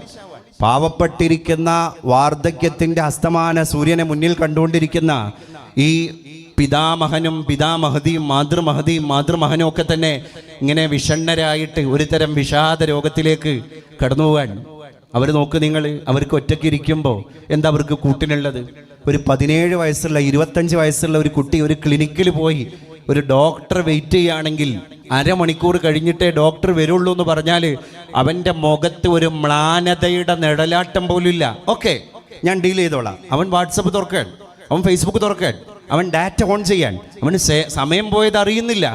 പക്ഷേ പഴയ കാലത്ത് അങ്ങനെയല്ല. വല്യമ്മച്ചിയുടെ മുമ്പിൽ പോയിട്ട് വർത്തമാനം പറയാൻ, കുശലം പറയാൻ, നേരം പോക്കിന് മക്കളൊക്കെ ഘോഷയാത്ര പോലെ ക്യൂ നിന്നിരുന്ന ഒരു കാലഘട്ടത്തിൻ്റെ ഇട്ടാവട്ടത്തിൽ നിന്ന് ഒറ്റപ്പെടലിൻ്റെ വൃദ്ധസദനത്തിൽ അവർ എന്നോ അള്ളിപ്പിടിച്ച് കയറിയിട്ടുണ്ട്. അത് നമ്മുടെ വീട് തന്നെയാണ്, നമ്മുടെ വീട് തന്നെയാണ്. നമ്മളവരെ കയറില്ലാതെ കെട്ടിയിട്ടിരിക്കുകയാണ്. ഞാൻ ചോദിക്കട്ടെ, നമുക്ക് അടച്ചിട്ട റൂമിൽ എത്ര നേരം ഇരിക്കാൻ കഴിയും? പക്ഷേ ആ റൂമിനെ അടച്ചത് പുറത്തു നിന്ന് ഒരാളാണെങ്കിൽ ഒരു നിമിഷം പോലും ആ റൂമിൽ നമുക്ക് ഇരിക്കാൻ കഴിയില്ല. അപ്പം നമ്മളെ വയോവൃദ്ധരായിരിക്കുന്ന വയോജനങ്ങളുടെ മനോഹരമായിരിക്കുന്ന സാമൂഹ്യ ജീവിതത്തിൻ്റെ ഗരിമയെ നഷ്ടപ്പെടുത്തിയത്, അവരെ ഇങ്ങനെ കൊണ്ടുപോയി കെട്ടിയിട്ടിരിക്കുന്നത് പുറത്തു നിന്ന് ആരോ വാതിൽ പൂട്ടിയിട്ടാണ്. അതാരാണ്? നമ്മുടെ ജീവിത സാഹചര്യമാണ്. ഞാൻ ഈ അടുത്ത് ദി ഇന്ത്യൻ എക്സ്പ്രസ് എന്ന് പറയുന്ന ഇംഗ്ലീഷ് ദിനപത്രത്തിൻ്റെ ഒരു പത്രദ്വാര ആ പത്രത്തിൻ്റെ ഒരു പേജിൽ പ്രത്യക്ഷപ്പെട്ട ഒരു ചിത്രം. ഒരു റെയിൽവേ സ്റ്റേഷനാണ്, രംഗവേദി. അതിനകത്ത് ആ റെയിൽവേ സ്റ്റേഷൻ്റെ ഒരു ഭാഗത്ത് ഒരുപാട് ആളുകൾ തിരക്കോടെ നടന്നു പോകുന്നു, യാത്രക്കാർ. അവിടെ അതിൻ്റെ പാർശ്വഭാഗത്ത് ഒരു തെരുവ് നായ അങ്ങനെ കിടന്നുറങ്ങുന്നു. ആ തെരുവ് നായയുടെ ഓരം ചാരി തൊട്ടടുത്ത് ഒരു വയോവൃദ്ധനായ മനുഷ്യൻ കിടന്നുറങ്ങുന്നു. എന്നിട്ട് അതിൻ്റെ താഴെ കൊടുത്തൊരു അടിക്കുറിപ്പുണ്ട്. അത് സ്തോഭവും ഹൃദയജനഭേദകവുമാണ്. എന്തായിരുന്നു അടിക്കുറിപ്പ് അറിയോ? ഒന്നുമല്ല, വാർദ്ധക്യം എന്നെ ആർക്കും വേണ്ടാത്തവനാക്കി. ഈ വയോവൃദ്ധം പറയാൻ, വാർദ്ധക്യം എന്നെ ആർക്കും വേണ്ടാത്തവനാക്കി. നമുക്കുള്ള പണിയെടുക്കുന്നത് നമ്മളാണ്. അതാണ് ഞാൻ നേരത്തെ പറഞ്ഞത്, നമുക്ക് നാമേ പണിവതു നാഗം നരകവും. അതുപോലെ ഉറുദു ഭാഷയിൽ ഒരു മനോഹരമായ ഷിയർ കവിതയുണ്ട്. അതിങ്ങനെയാണ്: അമൽ സേ ജിന്ദഗി ബൻതി ഹേ, അമൽ സേ ജിന്ദഗി ബൻതി ഹേ, जन्नत भी जहन्नम भी, वहाँ की अपनी फितरत में न नारी है न नूरी है। अमल से जिंदगी बनती है, हमारी जिंदगी हम अपने ही अमल से बनाते हैं। परों के अमल से एक आदमी को जन्नत हरगिज नहीं पाते हैं. വേറൊരാൾ അശ്രാന്ത പരിശ്രമം നടത്തിയിട്ട് നമുക്കാർക്കും സ്വർഗസ്ഥനാവാൻ കഴിയില്ല. വേറൊരാൾ അപരാധം ചെയ്തതിൻ്റെ പേരിൽ നമ്മളാരും നരകസ്ഥനും ആവില്ല. അതാണ് അമൽ സേ ജിന്ദഗി ബൻതി ഹേ ജന്നത്ത് ബി ജഹന്നം ബി. നമുക്ക് നാമേ പണിവതു നാഗം നരകവും അതുപോലെ. അത് തന്നെയാണ് ഇതിന്റെ അർത്ഥം. നമ്മളെ അധ്വാനം, നമ്മളെ പണി, നമ്മൾ എടുക്കുന്ന അശ്രാന്ത പരിശ്രമങ്ങള്, നമ്മുടെ ഉത്തരവാദിത്തങ്ങള്, നമ്മുടെ ക്രയവിക്രയങ്ങള്, അതാണ് സ്വർഗവും നരകവും നമുക്ക് തരണം എന്ന് തീരുമാനിക്കുന്നത്. വഹാക്കി അപ്പിനി ഫിത്രത്തുമേ. നമ്മൾ ആരാണ്? നമ്മൾ മണ്ണാണ്. നമ്മൾ മണ്ണായവനാണ്. നനാരിഹേ നൂരിഹേ. നമ്മൾ നാറിന്റെയും നൂറിന്റെയും ആളല്ല. ഇവിടെ പഠിപ്പിക്കുന്നത് അത് തന്നെയാണ്. പുണ്ട്രമോ പൂണനൂൽ താനോ. കുമാരനാശാൻ ചോദിച്ചൊരു ചോദ്യമുണ്ട്. പുണ്ട്രമോ പൂണനൂൽ താനോ ശിഖാ ഷണ്ഡമോ ജന്മമതാനോ. അല്ലേ? നമ്മളെ തരം തിരിക്കുന്നത് ഒന്നുമല്ല. അതുകൊണ്ട് പണിയെടുക്കുക, നമ്മൾ അധ്വാനിക്കുക, സ്നേഹിച്ച് ജീവിക്കാൻ കഴിയുന്നിടത്തോളം കാലം നമ്മൾ സ്നേഹിച്ച് ജീവിക്കുക. ഈ അടുത്ത് സാഹിത്യത്തിനുള്ള നോബൽ സമ്മാനം കിട്ടിയത് ആർക്കാണ്? ദക്ഷിണ കൊറിയൻ എഴുത്തുകാരിയായ ഹാങ് കാങ് എന്ന് പറയുന്ന ഒരു സഹോദരിക്കാണ്. അവരൊരു യുവതിയാണ്, അല്ലെങ്കിൽ യുവത്വം വിട്ട് മധ്യവയസ്സിലേക്ക് എത്തി നോക്കുന്ന ഒരു സാഹിത്യകാരിയാണ്. അവരുടെ ദി വെജിറ്റേറിയൻ എന്ന് പറയുന്ന സമൂഹത്തിൽ നിന്ന് പാർശ്വവൽക്കരിക്കപ്പെട്ട മാറ്റി നിർത്തിയ ഒരു ജനതയുടെ നേരെ തിരിച്ചു പിടിച്ചിരുന്ന ഒരു മനോഹരമായ ടോർച്ചായിരുന്നു അവരുടെ തൂലിക. അതുകൊണ്ട് ഇരുട്ടിൽ തപ്പിത്തടയുന്ന ബിഹൈൻഡ് ദി കർട്ടൻ, തിരശീലയുടെ അപ്പുറത്ത് നരകയാതന സഹിച്ചുകൊണ്ടിരിക്കുന്ന അബ്രപാളിയിൽ പ്രത്യക്ഷപ്പെടാത്ത ഒരു ജനതയുടെ ജീവിതത്തെ തൂലിക ചലിപ്പിച്ച് ഒരു ആവിഷ്കാരം പോലെ ഹാങ് കാങ് എന്ന് പറയുന്ന ദക്ഷിണ കൊറിയയിലെ എഴുത്തുകാരി ലോകത്തിന്റെ അബ്രപാളികളിലേക്ക് ആ ഓരോ അക്ഷരങ്ങൾക്കും നിറം പകർന്ന് പ്രത്യക്ഷപ്പെടുത്തിയപ്പോൾ അവരെ നോബൽ പ്രൈസ് തേടി വരികയുണ്ടായി. അതിൽ മുഴുവൻ അവശത അനുഭവിക്കുന്ന ഒരു ജനവിഭാഗത്തിന്റെ ജീവിതത്തിന്റെ ഛായാചിത്രങ്ങളെയാണ് മനുഷ്യന്റെ മുമ്പിലേക്ക് വളരെ രമ്യതയോടുകൂടെ പരാവർത്തനം നടത്തുന്നത് അവര്. അപ്പൊ നമുക്ക് അതിലൊക്കെ ഒരു പരിഹാര മാർഗങ്ങളുണ്ട്. ഈ പ്രകൃതിയിൽ നിന്ന് പച്ചപ്പ് നീങ്ങിപ്പോകുന്ന ഒരു കാലമാണ്. മനുഷ്യന്റെ ചുണ്ടിൽ നിന്ന് പുഞ്ചിരി നീങ്ങിപ്പോകുന്ന ഒരു കാലമാണ്. എന്റെയും നിങ്ങളുടെയൊക്കെ കണ്ണുകളിൽ നിന്ന് പശിമ നീങ്ങിപ്പോകുന്ന ഒരു കാലമാണ്. നമ്മുടെയൊക്കെ ഇത്ര പോകുന്ന ഹൃദയത്തിൽ നിന്ന് ആർദ്രത നീങ്ങിപ്പോകുന്ന ഒരു കാലമാണ്. അങ്ങനെ നമ്മളൊരു സ്റ്റാച്യു പോലെ, ഒരു മനുഷ്യന്റെ പ്രതിരൂപം പോലെ, ഒരു കല്ലിൽ കൊത്തിവെക്കപ്പെട്ട ശിലാരൂപം പോലെ നമ്മൾ അങ്ങനെ ജീവിക്കുന്നു. ചത്തതിനൊക്കുമേ ജീവിച്ചിരിക്കലും എന്ന മാത്രയിൽ നമ്മൾ അങ്ങനെ ജീവിക്കുന്നു. അവിടെയാണ് ആധ്യാത്മികതയുടെ കിരണങ്ങൾ അന്തരാളത്തിലേക്ക് ഇങ്ങനെ ഓളം പോലെ ഒഴുകിയെത്തുമ്പോൾ ഒരു ചിരി പ്രത്യക്ഷപ്പെടാൻ. എൻ്റെ അകത്ത് ഈ ദീപത്തിന്റെ ഒരു പ്രകാശം എത്തിയപ്പോഴാണ് മുഖത്ത് ഒരു പുഞ്ചിരിയാകുന്ന ദീപം ജ്വലിച്ചത്. അപ്പൊ അകത്തെ ദീപമാണ് പുറത്തെ ദീപം എന്ന് നമുക്ക് തിരിച്ചറിയാൻ സാധ്യമാകണം. ഈ അടുത്ത് ഞാൻ ഒരു 16 വയസ്സുകാരനായ ഒരു കൗമാരക്കാരന്റെ ഒരു കവിത ഫേസ്ബുക്കിലൂടെ പ്രത്യക്ഷപ്പെട്ട ഒരു കവിത വായിക്കാനിടയായി. അവൻ ഇങ്ങനെ പറയാതെ പറഞ്ഞു പോവാൻ. പള്ളിക്കാടിനടുത്താണ് എൻ്റെ വീട്. ഒരു മുസ്ലിം കുട്ടിയാണവൻ. അതുകൊണ്ട് പള്ളിക്കാട് എന്നവൻ പറഞ്ഞു. പള്ളിക്കാടിനടുത്താണ് എൻ്റെ വീട്. അപ്പൊ അവന്റെ വീട് ഒരു ഖബർസ്ഥാനിന്റെ, ശ്മശാനത്തിന്റെ, സെമിത്തേരിയുടെ ഒരു പാർശ്വഭാഗത്താണ്. ആ വീട്ടിലെ ഡൈനിങ് ഹാളിൽ നിന്ന് അവന്റെ ജാലകപ്പാളി ഒന്ന് തുറന്നു വെച്ച് കഴിഞ്ഞാൽ ഓരോ മരിച്ചു പോകുന്നവരെയും കാണാൻ അവന് കഴിയുന്നതാണ്. അതാണ് അവന്റെ കവിതയുടെ ഇതിവൃത്തം. പള്ളിക്കാടിനടുത്താണ് എൻ്റെ വീട്. ദിവസവും പല ഖബറുകൾ അവിടേക്ക് വിരുന്നു വരും. ഓരോ മരിച്ച ആളുകളെ, ഭൗതിക ശരീരങ്ങളെ ബന്ധുമിത്രാദികൾ കൊണ്ടുവരും എന്നല്ല അവൻ പ്രയോഗിച്ചത്. ഓരോ ദിവസവും അവിടേക്ക് പല ഖബറുകൾ വിരുന്നു വരും. വൃദ്ധന്റേത്, കുട്ടിയുടേത്, പുരുഷന്റേത്, സ്ത്രീയുടേത്, പണ്ഡിതന്റേത്, പാമരന്റേത്, ഉന്നതന്റേത്, അധസ്ഥിതന്റേത്, അവർണന്റേത്, സ്വവർണന്റേത്, സവർണന്റേത്. ഒടുക്കം ഒരു ദിവസം അവിടേക്ക് ഒരു ഖബർ വിരുന്നു വന്നു. ഒരു ദിവസം അവിടേക്ക് ഒരു ഖബർ വിരുന്നു വന്നു. പക്ഷേ ആ ഖബറു കാണാൻ ഞാൻ മാത്രമില്ലായിരുന്നു. അങ്ങനെയാണ് ആ കവിത അവസാനിക്കുന്നത്. ആ കവിത വായിച്ച ആൾക്ക് അറിയാതെ ബോധ്യപ്പെടുകയാണ് അന്ന് മരിച്ചത് അവനാണ്. ആര്? ഈ 16-കാരനാണ് അന്ന് മരിച്ചത്. അതാണ് അവൻ പറയാതെ പറയുന്നത്. ഞാനാണെന്ന് മരിച്ചത് എന്നാണ് ആ കുട്ടി പറയാതെ പറയുന്നത്. അവന്റെ സമപ്രായക്കാരായ സോഷ്യൽ മീഡിയയിൽ കളിക്കുന്ന സമാന ചിന്താഗതിക്കാരും സമപ്രായക്കാരുമായിരിക്കുന്ന കുട്ടികൾക്ക് ആ 16-കാരൻ നൽകിയ ഒരു ശക്തമായ ബോധമുണ്ട്. എന്താണ്? ജീവിക്കുന്ന കാലത്ത് പരസഹായിയായി ജീവിക്കുകയും മരിച്ചു കഴിഞ്ഞാലും വീണ്ടും ജീവിക്കുകയും ചെയ്യുക, അല്ലേ? ചില ആളുകൾ അങ്ങനെയാണ്, ജീവിച്ചുകൊണ്ടിരിക്കെ തന്നെ അവർ മരിച്ചു കഴിഞ്ഞിട്ടുണ്ടാകും. മറ്റു ചില ആളുകൾ നമുക്കിടയിൽ വേറെ രീതിയിലാണ്. അതെങ്ങനെയാണ്? മരിച്ചു കഴിഞ്ഞാലും അവർ നമുക്കിടയിൽ ജീവിക്കുന്നുണ്ടാകും. രണ്ട് രൂപമാണ് മനുഷ്യൻ.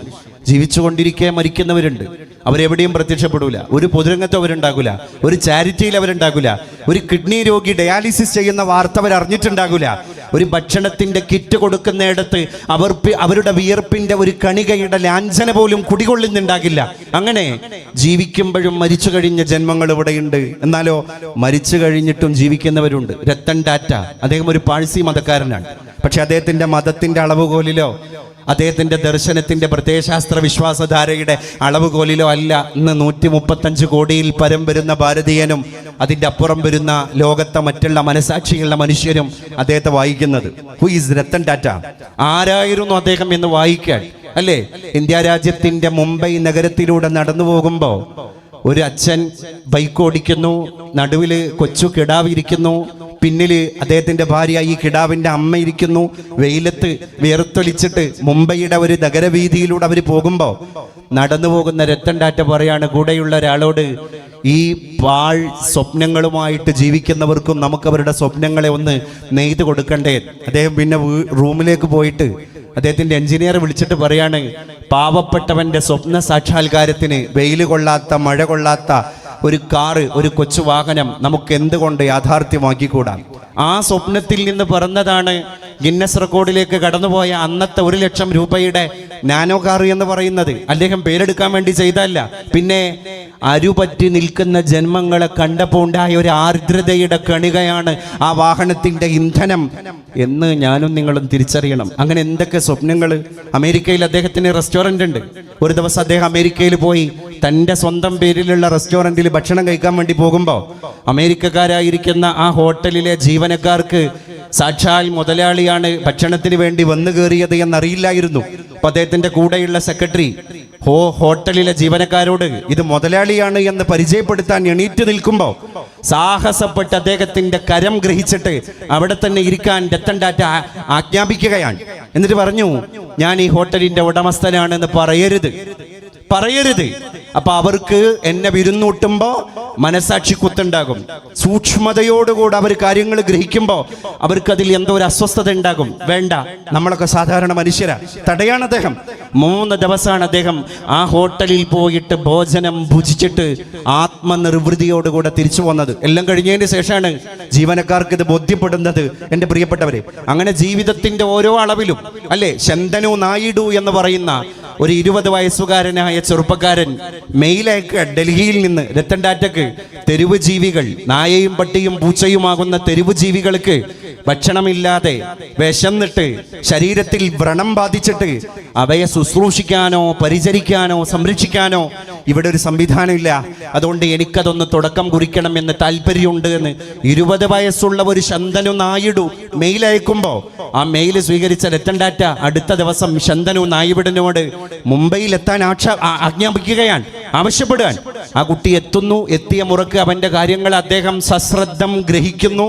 അത് ഗ്രാഹ്യമാണ്, അത് ഗ്രഹിക്കേണ്ടതാണ് എന്ന് ബോധ്യപ്പെടുമ്പോൾ അവനെ സ്വന്തം പേഴ്സണൽ സ്റ്റാഫുകളുടെ കൂട്ടത്തിലേക്ക് അദ്ദേഹം ആസനസ്ഥനാക്കുന്നു, ആരൂഢനാക്കുന്നു. ഇന്ന് 30 വയസ്സാണ് ശന്തനു നായിഡുവിന്. അവന്റെ ഓരോ റീൽസും ഞാൻ യൂട്യൂബിലൂടെ അങ്ങനെ ശ്രദ്ധിച്ചപ്പോൾ എല്ലാം കണ്ടന്റുള്ള വർത്തമാനങ്ങളാണ്.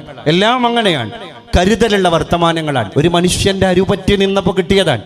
അതേ അങ്ങനെ മരിച്ചു പോവാൻ.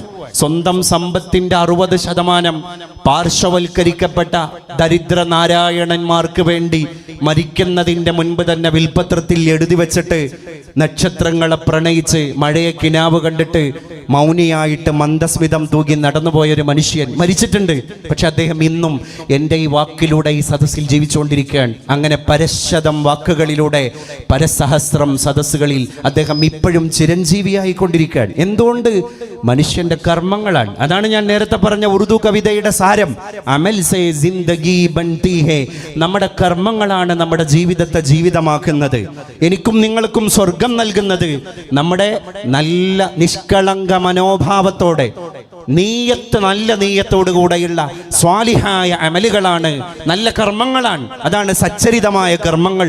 അറബി ഭാഷയിൽ പറയുന്ന വാക്കിന്റെ അർത്ഥം അതാണ്, സച്ചരിതമായ കർമ്മങ്ങൾ. അപ്പൊ സമ്പത്തിനെ അങ്ങനെയും വിനിമയം ചെയ്യാമെന്ന് മുംബൈയുടെ നടുത്തട്ടിൽ നിന്ന് ഒരു മനുഷ്യൻ നമ്മളെ ബോധ്യപ്പെടുത്തുകയാണ്. എന്നാൽ അതേ മുംബൈയിലാണ് കുറച്ച് മാസങ്ങൾക്ക് മുൻപ് ഏഷ്യയിലെ തന്നെ ഏറ്റവും വലിയ വീടിന്റെ ഉടമയായ മുകേഷ് അംബാനി തന്റെ മകനായ ആനന്ദിന്റെയും രാധിക മർച്ചന്റിന്റെയും കല്യാണം നടത്തിയത് അല്ലേ? 200 പ്രൈവറ്റ് ജെറ്റ് വിമാനങ്ങളാണ് സ്വന്തം മകന്റെ കല്യാണത്തിന് വേണ്ടി ഒരു മുതലാളി വാടകക്കെടുത്തത്. 200 ജെറ്റ് വിമാനങ്ങൾ വാടകക്കെടുക്കണമെങ്കിൽ നമ്മളൊന്ന് ചിന്തിച്ചോക്ക്. എന്നിട്ട് അവരുടെ തറവാട് കുടുംബ നാടായിരിക്കുന്ന ഗുജറാത്തിലെ ജാംനഗറിൽ വെച്ച് ഒരു പ്രീ വെഡിങ് മാരിറ്റൽ ഫംഗ്ഷൻ നടക്കുക. അതിന് 1200 കോടി രൂപ ചെലവായത്. അത് കഴിഞ്ഞിട്ട് പിന്നെ മുംബൈയിലേക്ക് തിരിച്ചു വരാൻ, മുംബൈയിലെ ബാന്ദ്രയിലെ കുർളയിലെ ജിയോ വേൾഡ് സെന്ററിൽ വെച്ച് നടന്നിട്ട് വലിയൊരു കല്യാണത്തിന്റെ പ്രീ വെഡിങ് മഹാമഹം നടക്കുക. ആരാ അതിലേക്ക് പാട്ടുപാടാൻ വരുന്നത്? ലോക പോപ്പ് സംഗീതജ്ഞയായ റിഹാനയാണ്. റിഹാന 40 മിനിറ്റ് പാട്ടുപാടിയതിന് 46 കോടി രൂപയാണ് വാങ്ങിക്കൊണ്ടുപോയത്. അത് കഴിഞ്ഞിട്ട് പിന്നെ ഇറ്റലിയിലേക്ക് പോവാൻ, ഇറ്റലിയിൽ പറക്കുന്ന ഒരു പാരഡൈസ് പോലെയുള്ള ഒരു കപ്പലുണ്ട്. ആ മനോഹരമായ കപ്പലിന്റെ അടുത്ത പരിപാടി നടക്കാൻ കാറ്റി പെറിയാണ് കടന്നു വരുന്നത്. ആരാ കാറ്റി പെറി? എൻ്റെ പ്രിയപ്പെട്ടവരെ, ചർച്ചുകളിൽ നിന്ന് ഗാനം തുടങ്ങിയിട്ട് ഇന്ന് ലോകത്ത് കോടികൾ വില പറയുന്ന സംഗീതജ്ഞയാണ്, അമേരിക്കക്കാരിയാണ് കാറ്റി പെറി. കാറ്റി പെറിക്ക് 48 കോടി രൂപയാണ് കൊടുത്തത്. ആ പരിപാടിയെല്ലാം കഴിഞ്ഞ് പിന്നെ മുംബൈയിലേക്ക് വരികയാണ്. ജിയോ വേൾഡ് സെന്ററിൽ വെച്ചിട്ട് സംഗീത ഉത്സവ് എന്ന് പറയുന്ന ഒരു പരിപാടി വേറെ നടക്കുകയാണ്. ആരാ വന്നത്? ജസ്റ്റിൻ ബീബർ എന്ന് പറയുന്ന ലോകത്തെ യുവത്വത്തിന്റെ സിരകളിലൂടെ ത്രസിച്ചു കൊണ്ടിരിക്കുന്ന ആവേശം, അവനാ വന്നത്. എന്താ ജസ്റ്റിൻ ബീബർ 42 മിനിറ്റ് പാട്ടുപാടിയതിന് ജസ്റ്റിൻ ബീബറിന്റെ അക്കൗണ്ടിലേക്ക് അംബാനിക്ക് കൊടുക്കേണ്ടി വന്നത് 87 കോടി രൂപയാണ്. എൻ്റെ പ്രിയപ്പെട്ടവരെ, അത് കഴിഞ്ഞ് പിന്നെന്താ ഉണ്ടാകുന്നത്? പിന്നെ മംഗൾ ഉത്സവാണ്. മംഗൾ ഉത്സവ് അല്ലേ? അമീർ ഖാനും പിന്നെ സൽമാൻ ഖാനും ഷാറൂഖ് ഖാൻ അടക്കമുള്ള ലോകത്തെ ബോളിവുഡിലെ താരരാജാക്കന്മാർ പങ്കെടുക്കുന്നു. ഒരാൾക്ക് 20 കോടി രൂപയുടെ വാച്ചാണ് അംബാനി കൊടുക്കുന്നത്, അല്ലെങ്കിൽ ആ കുടുംബം കൊടുക്കുന്നത്. ഞാൻ ഇങ്ങനെ ആലോചിച്ചു പോയി, രാജ്യത്ത് ജീവിക്കുന്ന പരശതം വരുന്ന ദരിദ്ര നാരായണന്റെ വറച്ചട്ടിയിലേക്ക് ഈ നയാ പൈസയുടെ തുട്ട് നാണയങ്ങളുടെ ഒരു അംശം എത്തുന്നില്ല. ഈ 2 ദർശനങ്ങളും ഞാനും നിങ്ങളും ഈ വർഷം തന്നെ കണ്ടത് നമ്മുടെ ഇന്ത്യ രാജ്യത്താണ്, നമ്മുടെ മുംബൈ എന്ന് പറയുന്ന നഗരത്തിന്റെ അകത്താണ്. അപ്പൊ നമ്മൾ ചിന്തിക്കണം, വ്യാപന്ന മധു കഴുകനെന്നും കപോതമെന്നും ജീവിക്കുന്നത് ചില അടയാളപ്പെടുത്തലുകൾക്ക് വേണ്ടിയാണ്. പ്രധാനമന്ത്രിയുടെ 3 ആഴ്ച മുമ്പുണ്ടായിരുന്ന മൻ കി ബാത്ത് എന്ന് പറയുന്ന റേഡിയോ തത്സമയ സംപ്രേഷണ പ്രഭാഷണത്തിൽ നമ്മുടെ മലയാളിയായ ഒരു മനുഷ്യനെ പരാമർശിക്കുകയുണ്ടായി. എൻ്റെ അയൽ ജില്ലക്കാരനായ കോഴിക്കോട്ട് ഒളവണ്ണ സ്വദേശിയായ സുബ്രഹ്മണ്യൻ എന്ന് പറയുന്ന ഒരു മനുഷ്യനെയാണ് ഇന്ത്യ രാജ്യത്തിന്റെ പ്രധാനമന്ത്രി തന്റെ മൻ കി ബാത്തിൽ പരാമർശിച്ചത്. 70 വയസ്സുള്ള സുബ്രഹ്മണ്യൻ എന്ന് പറയുന്ന കോഴിക്കോട്ടെ ഒളവണ്ണ സ്വദേശിയായ മനുഷ്യൻ. എന്താ അദ്ദേഹം പരാമൃഷ്ടനാവാൻ കാരണമെന്ന് അദ്ദേഹത്തിന്റെ നാട്ടുകാരായ സംസ്ഥാനക്കാരായ ഞാനും നിങ്ങളും ആലോചിക്കുന്നതും അന്വേഷിക്കുന്നതും ആ വിഷയകമായിട്ടുള്ള ഗവേഷണം നടത്തുന്നതും അങ്ങനെ ഒരു തത്സമയ സംപ്രേഷണ സമ്പ്രദായം പ്രത്യക്ഷപ്പെട്ട് അതിലൂടെ അദ്ദേഹത്തിന്റെ പേര് മുഴങ്ങി കേട്ടപ്പോഴാണ്. അപ്പൊ എന്തായിരുന്നു അദ്ദേഹത്തിന്റെ ജീവിതത്തിന്റെ ചരിത്രം? കോഴിക്കോട് ജില്ലയിലും പരിസര പ്രദേശങ്ങളിലും മനുഷ്യൻ ഉപയോഗിച്ച് ടോട്ടൽ ലോസ് ആയിട്ട് കട്ടപ്പുറത്തേക്ക് വലിച്ചെറിഞ്ഞ മരക്കട്ടിലുകൾ, കസേരകളൊക്കെ തന്നെ അദ്ദേഹം വീണ്ടും കൊണ്ടുവന്നിട്ട് റീസൈക്കിൾ ചെയ്ത് അതിൻ്റെ ഊടും പാവും ഒക്കെ നെയ്തെടുത്തിട്ട് അത് പോളിഷ് ചെയ്ത് അത് ഉപയോഗശൂന്യമായ വസ്തുക്കളെ വീണ്ടും ഉപയോഗപ്രദമാക്കി മാറ്റി. അങ്ങനെ എത്ര 24,000 ഫർണിച്ചറുകളെ ഈ കണ്ട പുരുഷായുസിൽ ഒളവണ്ണയിലെ സുബ്രഹ്മണ്യൻ എന്ന് പറയുന്ന ഒരു മനുഷ്യൻ വീണ്ടും നിർമ്മിച്ചെടുക്കുകയാണ്. വേസ്റ്റായിട്ട് വലിച്ചെറിയേണ്ട സാധനങ്ങളെ വീണ്ടും റീയൂസ് ചെയ്യാനും അത് വളരെ, അല്ലെങ്കിൽ തന്നെ പറയാറുണ്ട് പഴഞ്ചൻ പരിഷ്കാരാവും എന്നൊക്കെ. വലിയ വലിയ കുടിയിരിക്കുന്ന ഹൗസ് വാമിങ് ചടങ്ങുകൾ നടക്കുന്ന മണിമന്ദിരങ്ങളെ പോലെ തോന്നിക്കുന്ന അലങ്കൃതങ്ങളായിരിക്കുന്ന പുതിയ ഭവനങ്ങളുടെ സിറ്റ് ഔട്ടുകളിലൊക്കെ തന്നെ സ്ഥാനം പിടിച്ച മനോഹരമായിരിക്കുന്ന സിംഹാസനങ്ങളെ പോലെ തോന്നിക്കുന്ന കസേരകൾ, ഇരിപ്പിടങ്ങളൊക്കെ പഴയ ആകൃതിയിലാണ്, പഴയ പകിട്ടിലാണ്, പ്രാചീന ശൈലിയിലാണ്. അതുകൊണ്ടാണ് പഴഞ്ചൻ പരിഷ്കാരം എന്ന് പറയുന്നത്. അതൊരു പരിഷ്കാരാക്കി കൊടുക്കാൻ സുബ്രഹ്മണ്യൻ എന്ന് പറയുന്ന ഒരു മനുഷ്യന് സാധ്യമായി. അതൊരടയാളപ്പെടുത്തലാണ്. ഒരാഴ്ച മുമ്പ് പ്രത്യക്ഷപ്പെട്ട മലയാള മനോരമയുടെ പത്രത്തിൽ എൻ്റെ അരീക്കോട്, മലപ്പുറം ജില്ലയിലെ അരീക്കോട് സ്വദേശിയായ ഒരു 15 വയസ്സുള്ള ഫാരിസ് അബൂബക്കർ എന്ന് പറയുന്ന ഒരു കുട്ടിയെ പറ്റിയിട്ടുള്ള ഒരു പെട്ടിക്കോളം വാർത്തയുണ്ടായിരുന്നു. 16-15 വയസ്സുള്ള ഒരു കുട്ടി. അവൻ എന്താ ചെയ്തത്? അവൻ്റെ മനസ്സിൽ ഒറ്റയ്ക്ക് ഇരുന്നപ്പോൾ തോന്നിയൊരു ബോധം, എൻ്റെ നാട്ടിലൂടെ, എൻ്റെ നാടിൻ്റെ ഇടവഴികളിലൂടെ ഞാൻ നടന്നു പോകുമ്പോൾ ഈ കുട്ടികളൊക്കെ തന്നെ ചവച്ചു തുപ്പിയ മിഠായിയുടെ കവർ അങ്ങനെ അപ്പാടെ വലിച്ചെറിയാൻ, അവരെ പൊളിത്തീൻ കവറുകൾ, ഭക്ഷണത്തിൻ്റെ വേസ്റ്റുകൾ അങ്ങനെ ഇടാൻ ജനങ്ങൾക്കൊരു ബോധോദയം ഉണ്ടാകണം. അതിനൊരാൾ ശ്രമിച്ചാലേ നടക്കുള്ളൂ. പണിയെടുത്ത് കാണിച്ചു കൊടുത്താൽ ദൃസാക്ഷികളാകുന്നവരുടെ മനസ്സിലെങ്കിലും ഒരു ആന്തോളനവും ഒരു മനസ്സാന്തരവും ജനിപ്പിക്കാൻ എനിക്ക് കഴിഞ്ഞാൽ അത് വലിയൊരു കടാക്ഷമാണ് എന്ന് വിശ്വസിച്ച് ആ കുട്ടി എന്ത് ചെയ്തു? ഒരു 10-15 ചാക്കുകൾ, പഞ്ചായത്തിലെ ഹരിത കർമ്മസേന ഉണ്ടല്ലോ, ആ സ്ത്രീകളെ പോയി സമീപിച്ചിട്ട് അവരോട് പറഞ്ഞു, നിങ്ങൾ കുറച്ച് ഒഴിഞ്ഞ ചാക്കുകൾ തരണം, എനിക്കൊരു പണിയുണ്ട്. എന്നിട്ട് അവന് കൊടുത്തു. അവൻ എന്ത് ചെയ്തു? അവൻ്റെ നാട്ടിൻ്റെ ഇട്ടാവട്ടത്തുള്ള ഒന്നിടവിട്ട അല്ലെങ്കിൽ കുറച്ച് ഇടവിട്ട ഇലക്ട്രിക് പോസ്റ്റിൻ്റെ മുകളിൽ ആൾക്ക് എത്തുന്ന രീതിയിൽ അത് കെട്ടിവെച്ചു. അതിൻ്റെ കൂടെ തന്നെ ഒരു എഴുത്തും, മാലിന്യങ്ങൾ, വേസ്റ്റുകളൊക്കെ ഇതിനകത്ത് നിക്ഷേപിക്കുകയാണ്. അങ്ങനെ അവൻ ദൈനംദിനം നടക്കുകയാണ്. അവൻ കെട്ടിവെച്ച ഈ 10-20 ചാക്കുകൾക്കിടയിലൂടെ ദിവാനിശം അവൻ നടക്കുകയാണ്. അശ്രാന്ത പരിശ്രമം നടത്തിയിട്ട് അവൻ നടക്കുകയാണ്.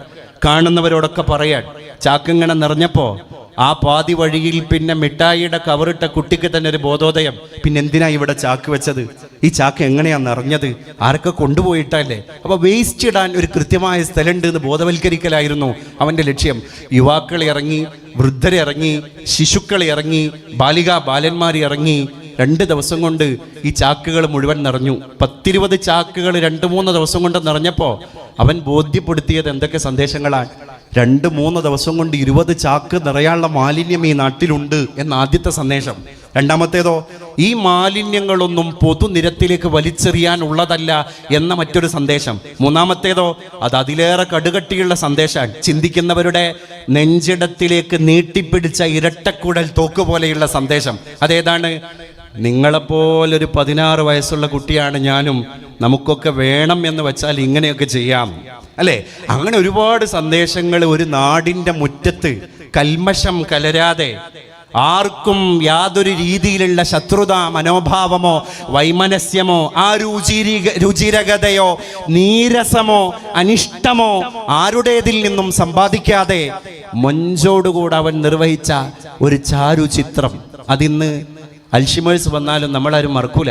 എന്തുകൊണ്ടാണ്? അതൊരു പണിയാണ്. ലോകത്ത് അവൻ നിർവഹിച്ച ഒരു പണിയാണ്.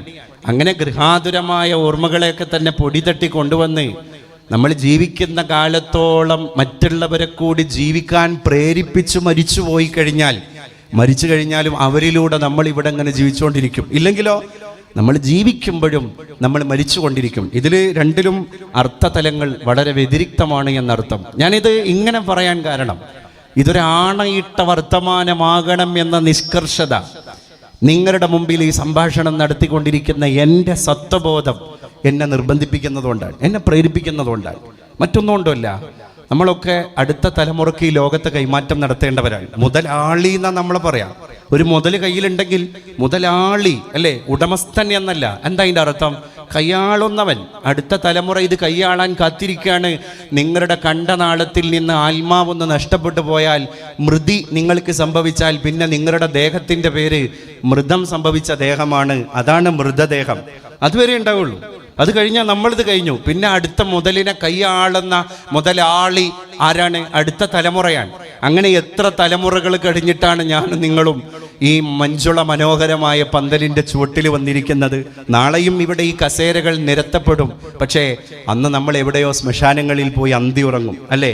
ആ ഉറക്കത്തിൽ നമ്മൾ അടുത്ത തലമുറ ഈ കസേരകളിൽ വന്നിട്ട് ഇങ്ങനെ ചമ്പ്രം പടിഞ്ഞ് മനോഹരമായിട്ടിരുന്ന് അടുത്ത തലമുറയിലെ അടുത്ത പ്രഭാഷകന്മാർക്ക് ഇങ്ങനെ ശ്രവണപുടങ്ങളെ തുറന്നു വെച്ച് കൊടുക്കുമ്പോൾ അന്നത്തെ സ്മാരകശിലകൾ, അന്നത്തെ സ്മര്യ കഥാപാത്രങ്ങളായിട്ട് ഇന്ന് ഇരിക്കുന്ന നമ്മളൊക്കെ ആവണം. അതാണ് എങ്ങനെയെങ്കിലും ജീവിക്കുക എന്നുള്ളതാ. പുതിയ തലമുറയുടെ മോട്ടോ എന്താണ്? Enjoy the life. അടിച്ചു പൊളിക്കൂ. അച്ഛനെ നോക്കണ്ട, അമ്മയെ നോക്കണ്ട, ബാപ്പാനെ നോക്കണ്ട, ഉമ്മാനെ നോക്കണ്ട, അടിച്ചു പൊളിക്കൂ, അല്ലേ? പുനലൂരിൽ ഗാന്ധി ഭവൻ എന്ന് പറഞ്ഞിട്ട് ഒരു സ്ഥലമുണ്ട്. ഞാനിപ്പോൾ അടുത്ത് പോയി ഗാന്ധി ഭവൻ സന്ദർശിച്ചു. എത്ര അച്ഛനമ്മമാർ, എത്ര ഉപ്പ-ഉമ്മമാർ, ആയിരക്കണക്കിന് അന്തേവാസികൾ. ഇങ്ങനെ നോക്കുമ്പോൾ പുതിയ വൃദ്ധസദനങ്ങളിലേക്കൊക്കെ കയറിപ്പോകുന്ന മാതാപിതാക്കളുടെ എണ്ണം വർദ്ധിക്കുമ്പോൾ അതിൽ മിക്ക ആളുകളും ചിന്തിക്കുന്നത് മക്കൾ കൊണ്ടുപോയാക്കിയിട്ട് വൃദ്ധസദനങ്ങളിൽ എത്തുന്നവരല്ല ഇനി നമ്മൾ പുതിയ വൃദ്ധസദനങ്ങളിലെ അന്തേവാസികളായിട്ട് കാണാൻ പോകുന്ന ജന്മങ്ങൾ. പിന്നെ മക്കൾക്ക് ഇനി ഞാൻ ഭാരമാകും എന്ന് ഭയപ്പെട്ടിട്ട് സ്വമേധയാ ഇറങ്ങിപ്പോകുന്ന 60 പിന്നിട്ട മാതാപിതാക്കളെ പുതിയ യുഗത്തിൽ ഇനി നമുക്ക് കാണാൻ കഴിയും. കാരണം പുതിയ ലോകം അങ്ങനെയാണ്. MDMAയുടെ ഇപ്പതാ കരുനാഗപ്പള്ളിയുടെ അടുത്ത് കുഞ്ഞുമോൾ എന്ന് പറയുന്ന അർബുദ രോഗിയായ ഒരു സഹോദരിയുടെ ശരീരത്തിലൂടെ അമ്പ് ചാടിച്ച് കയറ്റും പോലെയാണ് വാഹനം ചാടിച്ച് കയറ്റിയത്. പിടികൂടി വളയം പിടിച്ചത് അജ്മലാണ്. അജ്മലിന്റെ കൂടെ ഉണ്ടായിരുന്നത് ഡോക്ടർ ശ്രീകുട്ടിയാണ്. അജ്മൽ ഒരു സാധാരണക്കാരൻ. ഡോക്ടർ ശ്രീകുട്ടി നാട്ടിലെ പേരു കേട്ട ഗൈനക്കോളജി വിദഗ്ധ. അതാ ഞാൻ പറഞ്ഞത്, വ്യാപന്ന മധു കഴുകനെന്നും കബോധമെന്നും. ഇന്ന് ഓൺലൈൻ വ്യാപാരങ്ങളുടെ വ്യാപന്നം ഇര, അത് കഴുകനും കബോധമും ഒരുപോലെയാണ്. ഉന്നതൻ എന്നോ താഴ്ന്നവൻ എന്നോ, വലിയ വിദ്യാഭ്യാസമുള്ളവൻ അല്ലെങ്കിൽ പാമരൻ എന്ന് പറഞ്ഞാൽ വിദ്യ തൊട്ട് തീണ്ടാൻ ഭാഗ്യസിദ്ധി ഇല്ലാതെ പോയവൻ, അങ്ങനെയൊന്നുള്ള കണക്ക് പുതിയ ലോകത്തില്ല. എല്ലാവർക്കും എല്ലാത്തിലേക്കും ആക്സസ് ഉള്ള ഒരു ലോകത്താണ് നമ്മളുള്ളത്. പഴയകാലത്ത് ബ്രാൻഡ് ഷർട്ടുകൾ ഇരുത്തം വന്ന സവർണ മുതലാളിമാർക്ക് മാത്രം ധരിക്കാൻ പറ്റുള്ളായിരുന്നു. അങ്ങനെയല്ല, ഏത് ചെറുപ്പക്കാരനും ഏത് സുപ്രഭാതത്തിലും പോയി സാധനം വാങ്ങാം, തിരിച്ചു വരാം, അതിൻ്റെ റീൽസ് ഇടാം, അത് ലോകത്തൊരു പ്രകടനപരതയാക്കി മാറ്റാം. അങ്ങനെ പുതിയ തലമുറ ഇത് കണ്ടും കേട്ടും വിശ്വസിച്ചു അല്ലേ? എന്ത്, നമുക്കെല്ലാത്തിലേക്കും ആക്സസ് ഉണ്ട്. പണ്ട് റുബായിയാത്ത്, പേർഷ്യൻ കവിയാണ് ഉമർ ഖയ്യാം. ഉമർ ഖയ്യാമിന്റെ റുബായിയാത്ത് എല്ലാ ഭാഷക്കാർക്കിടയിലും പ്രഖ്യാതമായ കവിതയാണ് ഉമർ ഖയ്യാമിന്റെ റുബായിയാത്ത്. അത് ഇംഗ്ലീഷിലേക്ക് 1800കളിൽ പ്രത്യക്ഷപ്പെട്ട അന്നത്തെ ആംഗലേയ ഭാഷയിലേക്ക് മൊഴിമാറ്റം ചെയ്യപ്പെട്ടിട്ടുണ്ട്. അതിങ്ങനെയാണ്, അദ്ദേഹം പറയാൻ, എ ബുക്ക് ഓഫ് വേഴ്സസ്. കവി പറയാൻ, കവിയുടെ ആഗ്രഹം, എ ബുക്ക് ഓഫ് വേഴ്സസ്, കവിത എഴുതിയ കുറച്ച് പുസ്തകങ്ങൾ. അണ്ടർനീത്ത് ദി ബൗ, ഞാൻ വ്യാപിച്ചു കിടക്കുന്ന ഒരു മരച്ചില്ലയുടെ താഴെ ഇങ്ങനെ ഇരിക്കണം. എ ജഗ് ഓഫ് വൈൻ, എനിക്കൊരു ഗ്ലാസ് അല്ലെങ്കിൽ ഒരു ജഗ് വീഞ്ഞ് കിട്ടണം, ചാരായം കിട്ടണം, മദ്യം കിട്ടണം. എ ലോഫ് ഓഫ് ബ്രെഡ്, കടിച്ചു കൂട്ടാൻ ഒരു ബ്രെഡിന്റെ ശകലവും ഒരു ബണ്ണിന്റെ കഷ്ണവും എനിക്ക് കിട്ടണം. And thou beside me singing in the wilderness. Thou, THOU, പഴയകാലത്ത് 1800കളിലെ എലിസബത്തൻ ഇറയിലെ ഇംഗ്ലീഷ്. ദൗ എന്ന് പറഞ്ഞാൽ യു, കാമുകിയായ പെണ്ണെ നീയും. സിംഗിങ് ബിസൈഡ് മീ, എവിടെ? ഇൻ ദി വൈൽഡേർനെസ്, ആരുമില്ലാത്ത വിജനതയിൽ, ശൂന്യതയിൽ ഒറ്റയ്ക്കിരിക്കുന്ന മദ്യത്തിന്റെ ചഷകം നുണഞ്ഞുകൊണ്ടിരിക്കുന്ന എൻ്റെ മുമ്പിൽ പാട്ടുപാടാൻ എൻ്റെ കാമുകിയായ പെണ്ണെ നീയും ഉണ്ടെങ്കിൽ, ഓ വൈൽഡേർനെസ് ഈസ് പാരഡൈസ്, ഈ ശൂന്യതയാണ് എൻ്റെ സ്വർഗം. അതിന് മലയാളത്തിന്റെ മഹാകവി MP അപ്പൻ മതിരോത്സവം എന്ന പേരിൽ ഒരു ഭാഷാന്തരം, ഒരു തർജ്ജമ ചെയ്തിട്ടുണ്ട്. അതിങ്ങനെയാണ്, ചിന്താസുന്ദര കാവ്യവും, അങ്ങനെയാണ് അദ്ദേഹം എഴുതിയത് അല്ലേ? എ ബുക്ക് ഓഫ് വേഴ്സസ്, ചിന്താസുന്ദര കാവ്യവും. ചിന്താസുന്ദര കാവ്യവും ലഘുതരം ഭോജ്യങ്ങളും ചിന്തിപ്പും പദ പൊങ്ങി വീഞ്ഞു നിറയും സുസ്ഫാടിക കിണ്ണവും കാന്തേ and thou singing beside me, അല്ലേ? എൻ്റെ അരികത്ത് പാട്ട് പാടാൻ നീയും പെണ്ണെ. കാന്തേ, എന്നരികത്തിളം തെന്നലായി നീ പാടാനുമുണ്ടെങ്കിലോ കാന്താരസ്ഥലി പോലും ഇന്നിവനുഹാ സ്വർലോകമാണോ മലേ. അപ്പൊ വൈൽഡേർനെസ് ഈസ് പാരഡൈസ്. അങ്ങനെയെങ്കിൽ കൊടും വനം പോലും, തപോവനം പോലും എനിക്ക് സ്വർഗമാണ്. എന്തൊക്കെ വേണം? ചിന്താസുന്ദര കാവ്യം, മനോഹരമായ കവിതകൾ വേണം, ലഘുതരം ഭോജ്യങ്ങൾ, തോണ്ടിക്കൂട്ടാൻ ആവശ്യമായ ഭോജ്യങ്ങൾ വേണം. പിന്നെന്താ വേണ്ടത്? ചിന്തിപ്പൂമ്പത പൊങ്ങി വീഞ്ഞു നിറയും സുസ്ഫാടിക കിണ്ണം, അല്ലേ? പത പൊങ്ങിയിട്ട് വീഞ്ഞിങ്ങനെ നിറഞ്ഞു പൊങ്ങുന്ന വാറ്റുചാരായത്തിന്റെ ചഷകം, അതാണ് സുസ്ഫാടിക കിണ്ണം, സ്ഫടിക കിണ്ണം, മനോഹരമായ ഒരു ചഷകം. പിന്നെ എന്താ വേണ്ടത്? കാന്തേയൻ അരികത്തിളം തന്നലായി നീ പാടാനുമുണ്ടെങ്കിലോ കാന്താരസ്ഥലി പോലും ഇന്നിവനുഹാ സ്വർലോകമാണോമലേ. അങ്ങനെയുള്ളൊരു ലോകത്ത് നമ്മൾ ജീവിച്ചുകൊണ്ടിരിക്കുകയാണ്. ഈ മുദ്രാവാക്യം റുബായിയാത്തിൽ പ്രത്യക്ഷപ്പെട്ട പഴയ കാട്ടറബി, 6-ാം നൂറ്റാണ്ടിലെ കാട്ടറബിയുടെ ജീവിതത്തിൻ്റെ മുദ്രാവാക്യം ഇന്ന് ലോകത്ത് ഉയർത്തിപ്പിടിക്കുന്ന ഒരു പുതിയ തലമുറ സോഷ്യൽ മീഡിയയിലൂടെ വളർന്നു വരുമ്പോൾ മാതാപിതാക്കളെ തിരിഞ്ഞു നോക്കണം എന്ന ഒരു ആജ്ഞാനമേ അവരുടെ മനസ്സിലില്ല. അവർ പറഞ്ഞ എന്താണ്? അവരുടെ ജീവിതത്തിൻ്റെ ഇടയിൽ ഒന്ന് ശയ്യ കൊണ്ടപ്പോൾ, രമിച്ചപ്പോൾ, ആശ്ലേഷിച്ചപ്പോൾ, പരസ്പരം പരിരംഭണം നടത്തിയപ്പോൾ ആ ക്രീഡാവീല രസങ്ങൾക്കിടയിൽ പിറന്നുപോയവരല്ലേ നമ്മൾ, അല്ലേ? എന്തു വലിയ പിന്നെ ഒരു പ്രഖ്യാപനമാണ് അവർ നടത്തിയത്. മാതൃപിതൃ ബന്ധങ്ങളുടെ ഗരിമ എത്രയേ ഉള്ളൂ എന്നാണ് അവർ പറഞ്ഞത്, അല്ലേ? നമ്മൾ ഈ അനുഭവിച്ചുകൊണ്ടിരിക്കുന്ന കാറ്റാടി മരങ്ങളുടെ കാറ്റും സ്വച്ഛന്തമായ തണലും ഒരു ശൂന്യത പോലെ അതാണ്ട് കടപുഴകുമ്പോൾ നമുക്ക് ബോധ്യപ്പെടും, ഈ തണലിപ്പം ഇല്ലല്ലോ. അപ്പൊ പറയും, ഇവിടെ ഒരാളുണ്ടായിരുന്നു, ഒരു ആൽത്തറ, ഈ തറയുടെ മുകളിൽ ഒരു ആൽമരം ഉണ്ടായിരുന്നു, അത് കടപുഴകി, അച്ഛൻ മരിച്ചതാ, ബാപ്പ പോയതാണ്. ഇപ്പം അടുത്ത് ഞാൻ കൽപ്പറ്റ നാരായണ മാഷെ ആശ്വാസം എന്നൊരു കവിത വായിച്ചു. നമ്മളൊക്കെ വായിക്കണം. അതിനകത്ത് പറയുന്നുണ്ട്, അമ്മ മരിച്ചപ്പോൾ ഒരു +2കാരിയായ പെൺകുട്ടി മരിച്ചുപോയ അമ്മയെപ്പറ്റി എഴുതിയതാണ്. അമ്മ മരിച്ചപ്പോൾ ആശ്വാസമായി. എന്നെ കേൾക്കുന്ന പ്രിയപ്പെട്ട പെൺകുട്ടികളെ, ആൺകുട്ടികളെ, നാരായണൻ മാഷ് അമ്മ മരിച്ചുപോയപ്പം മരിച്ച അമ്മയുടെ മോള് അമ്മ മരിച്ചപ്പോൾ ആശ്വാസമായി എന്നെഴുതാൻ കാരണം എന്തെന്ന് കവിത അവസാനിക്കുമ്പോൾ നിങ്ങൾക്ക് ബോധ്യപ്പെടും. വേറൊന്നും ഞാൻ അതു സംബന്ധിയായിട്ട് പറയുന്നില്ല. കാരണം എന്താണ്? അമ്മ മരിച്ച ഒരു വീട്ടില് ആശ്വാസം നൽകാൻ ബന്ധുമിത്രാദികളും സുഹൃത്തുക്കളും 3 ദിവസം വരെ നമ്മളെ കൂടെ കൂടിയാടും. അത് കഴിഞ്ഞാൽ അവരൊക്കെ തന്നെ ഇന്തപ്പക്കം അന്തപ്പക്കം, ആ ഊര് ഈ ഊര്, അങ്ങനെ പോകും അവരവരുടെ ഊരിലേക്ക്. പിന്നെ നമ്മളിങ്ങനെ ഒറ്റപ്പെടും. നമ്മൾ വീട്ടിൽ, അമ്മയില്ലാത്ത വീട്ടിൽ, അല്ലേ? അമ്മയില്ലാത്ത വീട്ടിലെ അടുക്കളയിൽ ഒരു കസേരയിട്ടിട്ട് ഇരിക്കുന്ന രംഗൊന്ന് നിങ്ങൾ ഇപ്പം നെഞ്ചത്ത് കൈ വെച്ച് ചിന്തിക്ക്. വെള്ളം ഇങ്ങനെ തിളക്കാൻ, ബടുക്കണി ഞങ്ങളെ ഭാഗത്ത് പറയുന്ന പഴയ ഭാഷയാണത്. അവിടെ അടുപ്പിന്റെ മുകളിൽ അടുപ്പത്തേക്ക് വെച്ച പാത്രത്തിലെ വെള്ളം ഇങ്ങനെ തിളക്കാണ്, ഏങ്ങലടിച്ച് കരയും പോലെ തിളക്കാൻ. അമ്മയില്ലാത്ത വീട്ടിലാണ് ആ വെള്ളം തിളക്കണത്. കഞ്ഞി വിളമ്പിയത് ആ അടുക്കളയിലാണ്. അമ്മയില്ലാത്ത വീട്ടിലാണ് ഒരു കഞ്ഞിപ്പാത്രം എന്നെ നോക്കിയിരിക്കുന്നത്.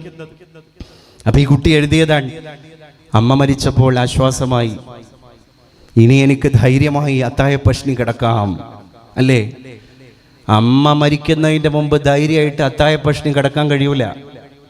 എന്താ കാര്യം?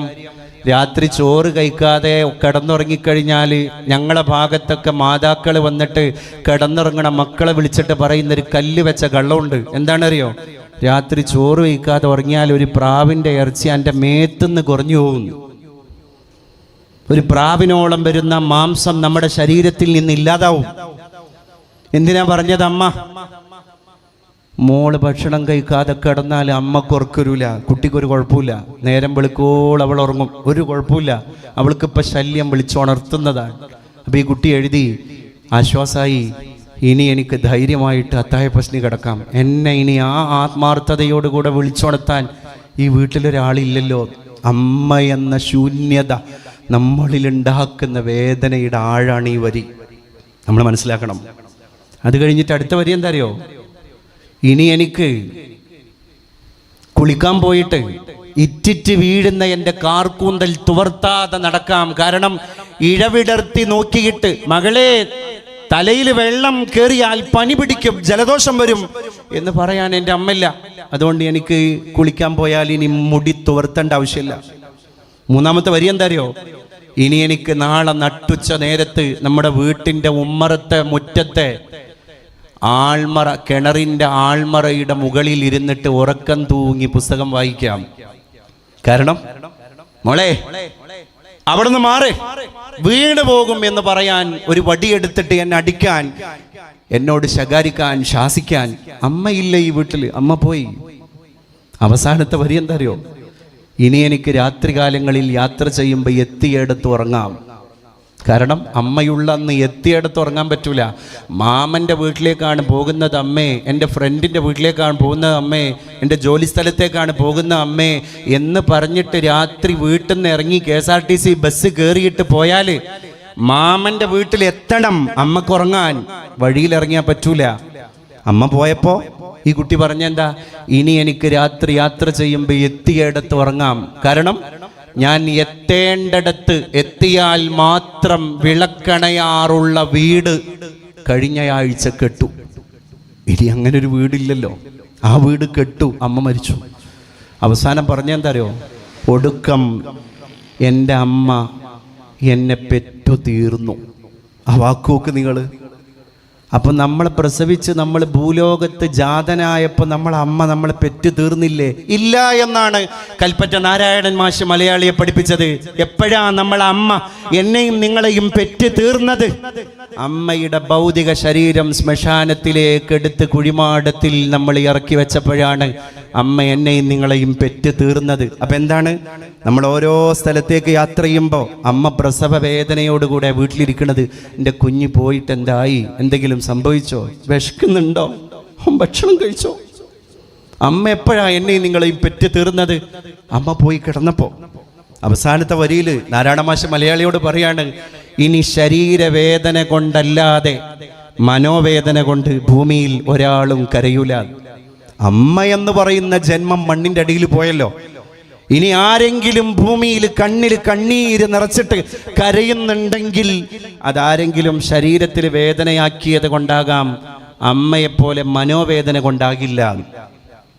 അങ്ങനെയുള്ള അമ്മമാരാണ് ഇന്ന് വൃദ്ധസദനത്തിൽ പോയിട്ട് മക്കളില്ലാത്ത ഇടുങ്ങിയ റൂമിൽ പോയി നിൽക്കുന്നത്. എത്ര നിമിഷം നിൽക്കാൻ കഴിയും? പുറത്തുനിന്നാണ് പൂട്ടിയത്, അകത്തുനിന്നല്ല. അകത്തുനിന്ന് പൂട്ടിയാൽ മണിക്കൂറുകളോളം നിങ്ങൾ പൂട്ടിയ റൂമിൽ നിങ്ങൾക്ക് പുസ്തകം വായിച്ചിരിക്കാം.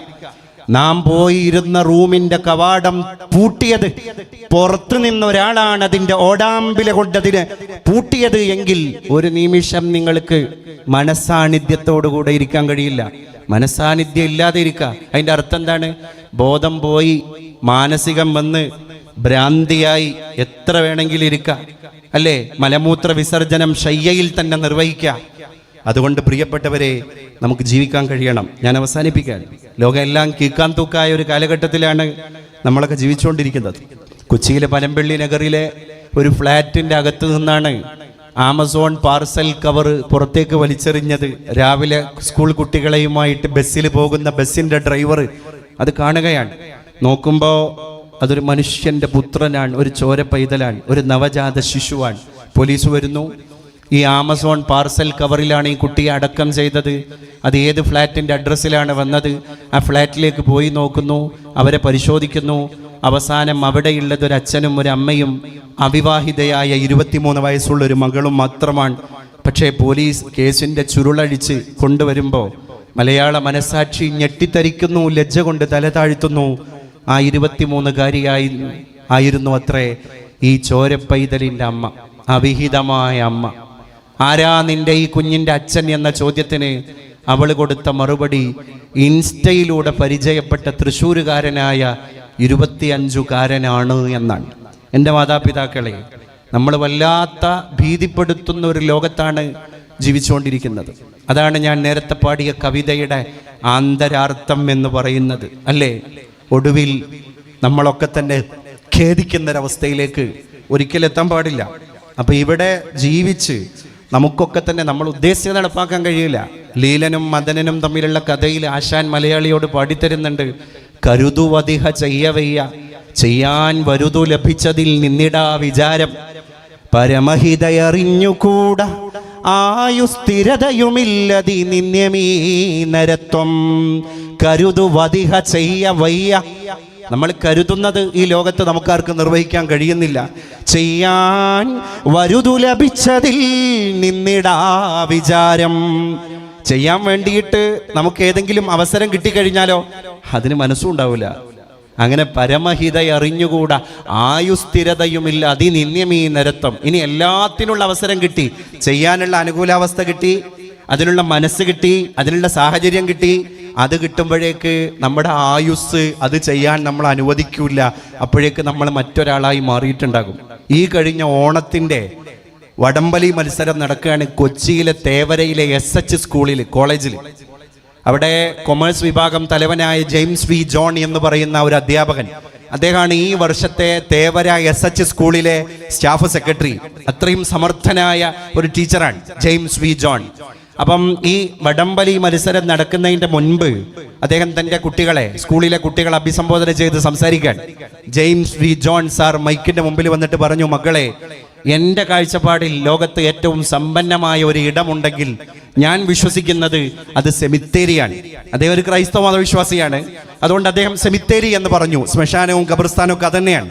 അദ്ദേഹം പറഞ്ഞു, എന്തുകൊണ്ടാണ് എന്ന് കുട്ടികൾ ചോദിച്ചപ്പോൾ അദ്ദേഹം പറഞ്ഞൊരു വാക്കുണ്ട്, സെമിത്തേരിയുടെ അകത്ത് ആ മീസാൻ ശിലകൾക്ക് താഴെ കിടന്നുറങ്ങുന്ന, കുരിശുകൾക്ക് താഴെ കിടന്നുറങ്ങുന്ന ഓരോ ആളുകളെ നിങ്ങളൊന്ന് ആലോചിച്ച് നോക്ക്. ഡോക്ടേഴ്സ് ഉണ്ട്, ശാസ്ത്രജ്ഞരുണ്ട്, പ്രൊഫസർമാരുണ്ട്, സാഹിത്യകാരന്മാരുണ്ട്, കവികളുണ്ട്, കവയത്രിമാരുണ്ട്. ആർക്കിടയിലും കാലുഷ്യങ്ങളില്ല, തർക്കവിതർക്കങ്ങളില്ല. അതുകൊണ്ട് ലോകത്തെ ഏറ്റവും സമ്പന്നമായ സ്ഥലം എൻ്റെ വിനീത അഭിപ്രായത്തിൽ സെമിത്തേരിയാണ് എന്ന് പറഞ്ഞ് അദ്ദേഹം ഇനി നമുക്ക് നമ്മുടെ വടംവലി മത്സരത്തിലേക്ക് കടക്കാം എന്നും പറഞ്ഞ് പ്രസംഗം അവസാനിപ്പിക്കാൻ. കുട്ടികൾ ഒരു ഭാഗത്ത്, സ്റ്റാഫ് ഒരു ഭാഗത്ത്, വടംവലി മത്സരം നടക്കുന്നു, അത് പൊടിപൊടിക്കുന്നു, ആഹ്ലാദത്തിൻ്റെ പടക്കങ്ങൾ പൊട്ടുന്നു. അതിൻ്റെ ഇടയിൽ ഇദ്ദേഹത്തിന് ഒരു തളർച്ച സംഭവിക്കുന്നു. അദ്ദേഹം സൈഡിൽ പോയി കിടക്കുന്നു. ആ കിടത്തം അന്ത്യശയ്യയാണ്. ആ നിദ്ര അവസാന നിദ്രയാണ്. ആ ശ്വാസം ഒടുക്കത്തെ ശ്വാസമാണ്. പ്രാണനിങ്ങനെ പോകുന്ന രംഗം അദ്ദേഹത്തിൻ്റെ കണ്ണിലൂടെ കുട്ടികൾ ഇങ്ങനെ വായിച്ചെടുക്കുക. തൊട്ടു മുമ്പ് പറഞ്ഞുപോയ വാക്കിനോട് അരുപറ്റി നിൽക്കുന്ന ഒരു ജീവന്റെ പോരാട്ടം അവിടെ നടക്കുകയാണ്. ഇത്രയുള്ളൂ മനുഷ്യൻ, ഇത്രയുള്ളൂ മനുഷ്യൻ അല്ലേ? നമ്മളൊക്കെ തന്നെ ഇരിക്കുമ്പോൾ, ചിരിക്കുമ്പോൾ, നടക്കുമ്പോൾ, പറയുമ്പോൾ, വിശ്രമിക്കുമ്പോൾ, കിടക്കുമ്പോൾ, യാത്ര ചെയ്യുമ്പോൾ എവിടെയെങ്കിലും വെച്ചിട്ട് അവസാനത്തെ 2 കണ്ണിമകളും ചിമ്മേണ്ട ആളുകളാണ്. പിന്നെ നമ്മളെ കാണാൻ ആളുകൾ വരാൻ. ആബാലവൃദ്ധം ജനങ്ങൾ ചിരിക്കുന്നു, ആശുവായി തീരും മരണം മറക്കുന്നു, ആശുപത്രി കട്ടിലാളെ കൈമാറുന്നു, ആംബുലൻസിൻ വീജി നമ്മെ നടുക്കുന്നു, ആതുര ശുശ്രൂഷകർ കൈമലർത്തുന്നു, ആരാരുമറിയാ ശ്മശാനവും പുൽകുന്നു, മാലാഖ വന്നു പിടിച്ചെൻ്റെ ദേഹിയെ, മാനുജൻ വന്നു കണ്ടു എൻ്റെ ദേഹമേ, പൊട്ടിച്ചിരിച്ചു അനന്തരം ആ ചിരി, പൊട്ടിക്കരയരായി രൂപപ്പെടുന്നതും കാലാൾ പടവന്ന് തൊളിലേറ്റുമ്പോഴും കാമനും താതനും പരിതപിക്കുമ്പോഴും എല്ലാം എല്ലാവർക്കും സംഭവിക്കാനുള്ളതാണ്. അതിലാർക്കും തർക്കമില്ല. ഏതോ ഒരു സ്വാമിയുടെ, ഗുരുവിൻ്റെ, സന്യാസിയുടെ മുമ്പിൽ പോയിട്ട് ഒരു പെണ്ണ് മരിച്ചുപോയ തൻ്റെ പിഞ്ചു പൈതലിനെങ്ങനെ കൈ വലയങ്ങളിൽ വെച്ചിട്ട് പറഞ്ഞു, പ്രിയപ്പെട്ട സന്യാശ്രേഷ്ഠ ഗുരു, എൻ്റെ കുഞ്ഞിന് മൃതം സംഭവിച്ചു, മൃതി അടഞ്ഞു, ആത്മാവ് പോയിരിക്കാൻ, ശവമായിരിക്കാൻ. അങ്ങ് വലിയ ആത്മീയ കഴിവുള്ള ഒരാളാണ്. അതുകൊണ്ട് എൻ്റെ മരിച്ചുപോയ കുഞ്ഞിൻ്റെ ജീവനൊന്ന് തിരിച്ചു തരുമോ, എനിക്ക് ഈ കുഞ്ഞേ ഉള്ളൂ എന്നൊരമ്മ പ്രാണൻ പിടയുന്ന വേദനയോടുകൂടെ പറയുമ്പോൾ ആ സന്യാസി പറഞ്ഞൊരു വാക്കുണ്ട്, പ്രിയപ്പെട്ട പെങ്ങളെ, ഞാനൊന്ന് ശ്രമിക്കാം. എന്നിട്ട് എന്ത് ചെയ്തു? നിന്റെ കുഞ്ഞിനെ അവിടെ വെക്ക്, അത് ബന്ധുക്കളെ ഏൽപ്പിക്ക്. നീ ഏതെങ്കിലും ഒരു വീട്ടിൽ പോയിട്ട് കുറച്ച് കടുകുമണികൾ ഒരു പേപ്പറിൽ കളക്ട് ചെയ്തിട്ട് കൊണ്ടുവാ, ഞാൻ മന്ത്രം ജപിക്കാൻ. നിന്റെ കുഞ്ഞിൻ്റെ ജീവനൊന്ന് തിരിച്ചു നൽകാൻ പറ്റുമെന്ന് നോക്കട്ടെ. പക്ഷെ ദർ ഈസ് എ കണ്ടീഷൻ, ഒരു നിബന്ധനയുണ്ട്. നീ കടുകുമണികൾ ശേഖരിക്കുന്ന വീട്ടിൽ മുമ്പൊരിക്കലും ഒരു മരണം നടന്ന വീടാവാൻ പാടില്ല. അങ്ങനെ ആ സ്ത്രീ പോവാൻ വലിയ പ്രതീക്ഷയോട് പോവാ. ഒരു വീട്ടിൽ കയറി, അവിടെ വല്യമ്മച്ചിയുണ്ട്. എന്തേ മോളെ? അപ്പം അവളിങ്ങനെ കരഞ്ഞ് സങ്കടമൊക്കെ പറഞ്ഞു, കാര്യങ്ങളെല്ലാം പറഞ്ഞു. കടുകുമണി ഉണ്ടോ? ഉണ്ടല്ലോ, എത്ര വേണമെങ്കിലും തരാം. അവൾക്ക് പ്രതീക്ഷ കൂടി. കടുകുമണി എടുക്കാൻ പോകുന്നതിൻ്റെ മുമ്പ് ഈ വല്യമ്മച്ചിയോട് ഇവള് ചോദിച്ചു, അല്ല, ചോദിക്കാൻ വരട്ടെ, എടുക്കാൻ വരട്ടെ, ഈ വീട്ടിൽ ആരെങ്കിലും മരിച്ചിട്ടുണ്ടോ? കഴിഞ്ഞ ആഴ്ചയാണ് വല്യച്ഛൻ മരിച്ചുപോയത്. കഴിഞ്ഞു. അടുത്ത വീട്ടിലേക്ക് പോയി, അവിടെ വേറൊരു യുവതിയാണ് മരിച്ചത്. അങ്ങനെ ഓരോ വീട്ടിലും പോയി. ആ വീട്ടിലൊക്കെ കടുകുമണി ഉണ്ട്, പക്ഷെ അവിടെയൊക്കെ മരണവും നടന്നിട്ടുണ്ട്. ഈ യുവതി നിരാശയായിട്ട് ഗുരുവിൻ്റെ മുമ്പിൽ വന്നിട്ട് പറയുന്നൊരു വാക്കുണ്ട്, ഗുരു, ഞാൻ നിരാശയാണ്. അപ്പോൾ ഗുരു പഠിപ്പിച്ചു കൊടുത്തിട്ടുണ്ട്, മോളെ നിരാശനാവേണ്ട. എന്താണ് അത്? ഈ ഭൗതിക ലോകത്തിൻ്റെ ഒരു സ്വരമാണ്. എന്ത്? ജനനമുണ്ടെങ്കിൽ മരണമുണ്ട്. അതുകൊണ്ട് നിന്റെ കിടാവിൻ്റെ മരണം നീ അംഗീകരിക്കുക. അതിൻ്റെ ശേഷക്രിയകളെ നമുക്ക് ഭക്ത്യാദര പുരസ്സരം നിർവഹിക്കാം. നിന്റെ കുഞ്ഞിൻ്റെ ആത്മാവിൻ്റെ നിത്യശാന്തിക്ക് വേണ്ടി നമുക്ക് പ്രാർത്ഥന നടത്താം. അങ്ങനെയാണ് ലോകം അവസാനിക്കുന്നത്. അതുകൊണ്ട് പ്രിയപ്പെട്ടവരെ, ഉള്ളതിനെ ഉൾക്കൊള്ളാനേ കഴിയുള്ളൂ. ടെക്നോളജി എത്ര വളർന്നാലും മരണത്തിൻ്റെ മാലാഖക്ക് മണി കെട്ടി ആ മാലാഖയെ പിടിച്ചു നിർത്താൻ ലോകത്തൊരു ശക്തിക്കും കഴിയൂല. സമയമാകുമ്പോൾ പോകുന്നതിൻ്റെ മുമ്പ് ജീവിക്കാൻ ആവശ്യമായ പാതയം നമ്മൾ തയ്യാറാക്കുക. എല്ലാം നല്ലതിനാകട്ടെ. ഈ നല്ല മുഹൂർത്തത്തിലേക്ക് എന്നെ ക്ഷണിച്ചതിനും സ്നേഹവായ്പോടുകൂടെ നിങ്ങൾ എന്നെ സ്വീകരിച്ചതിനും എന്നെ ഇത്ര നേരം വളരെ ക്ഷമയോടെ നല്ല അച്ചടക്കമുള്ള മക്കളായി, അല്ലെങ്കിൽ പ്രിയപ്പെട്ട സഹോദരങ്ങളായി, പുറത്തുള്ള പ്രിയപ്പെട്ട സ്നേഹിതരൊക്കെ ഈ നിന്നതാണ്, പ്രസംഗം തുടങ്ങുമ്പോൾ നിന്നതാണ്. അവർ വളരെ അസ്വസ്ഥരാണോ എന്താ എനിക്കറിയൂല. നിങ്ങളുടെ അസ്വസ്ഥതകളിൽ ഞാൻ വ്യക്തിപരമായിട്ട് നിങ്ങളോട് ക്ഷമ ചോദിക്കുന്നു. എന്നെ സ്നേഹവായ്പോടുകൂടെ സ്വീകരിച്ച, അല്ലെങ്കിൽ ഇങ്ങനെ ഒരു പരിപാടിയിലേക്ക് ക്ഷണിച്ച, ഇങ്ങനെയുള്ള മാനവ സൗഹൃദത്തിൻ്റെ വിശാല മനസ്കത ബോധിപ്പിച്ച ഈ ക്ഷേത്രത്തിൻ്റെ ഭാരവാഹികൾക്ക്, അതുപോലെ തന്നെ ഇതിൻ്റെ തന്ത്രിയടക്കമുള്ള മുഴുവൻ വക്താക്കൾക്കും എൻ്റെ ഹൃദയത്തിൻ്റെ അടിത്തട്ടിൽ നിന്നുള്ള ഒരുപാട് അകൈതവമായിരിക്കുന്ന കടപ്പാടുകളും ഞാൻ അറിയിക്കുകയാണ്. സുകുമാർ അഴീക്കോട് സാറ് പറഞ്ഞൊരു വാക്കുണ്ട്, മാനവികത എന്നൊക്കെ പറഞ്ഞാൽ അതാണ് ഞാൻ പറഞ്ഞത്. മാനവികത എന്ന് പറഞ്ഞാൽ അത് സന്യാസത്തിൻ്റെയും തോന്യാസത്തിൻ്റെയും ഇടയിലുള്ള ഒരു ജീവിത വിന്യാസമാണ്. അതേ ഉദ്ദേശിച്ച സന്യാസം വൈഡാല പ്രതികന്റെ സന്യാസാണ്, അല്ലാതെ നമ്മളെ ഭക്തിയോടുകൂടെയുള്ള ഗുരുക്കൾ നടത്തുന്ന സന്യാസത്തെ അല്ല. വൈഡാല പ്രതികൻ എന്ന് പറഞ്ഞാൽ എന്താണ്? വൈഡാല പ്രതികൻ എന്ന് കൃത്രിമത്വമായ, അങ്ങനെ വ്യാപാരം നടക്കുന്ന കുറെ സ്ഥലങ്ങളുണ്ടല്ലോ. അപ്പൊ അതും അല്ലാതെ തോന്നിയാസം ഇല്ലാതെ അതിൻ്റെ ഇടയിലുള്ള ജീവിത വിന്യാസമാണ് മാനവികത എന്ന് അഴീക്കോട് സാറിൻ്റെ ഒരു പ്രഭാഷണത്തിൽ ഞാൻ കേട്ടത്. ഇത്തരണത്തിൽ ഓർത്തു പോവുകയാണ്. ഈ നല്ല സദസ്സിന് എൻ്റെ വിനീതമായ അഭിവാദ്യങ്ങൾ അർപ്പിച്ച് നല്ലത് വരട്ടെ എന്ന് പ്രാർത്ഥിച്ച് ഞാൻ ഉപസംഹരിക്കുന്നു. ജയ് ഹിന്ദ്. നിങ്ങൾക്ക് നന്ദി.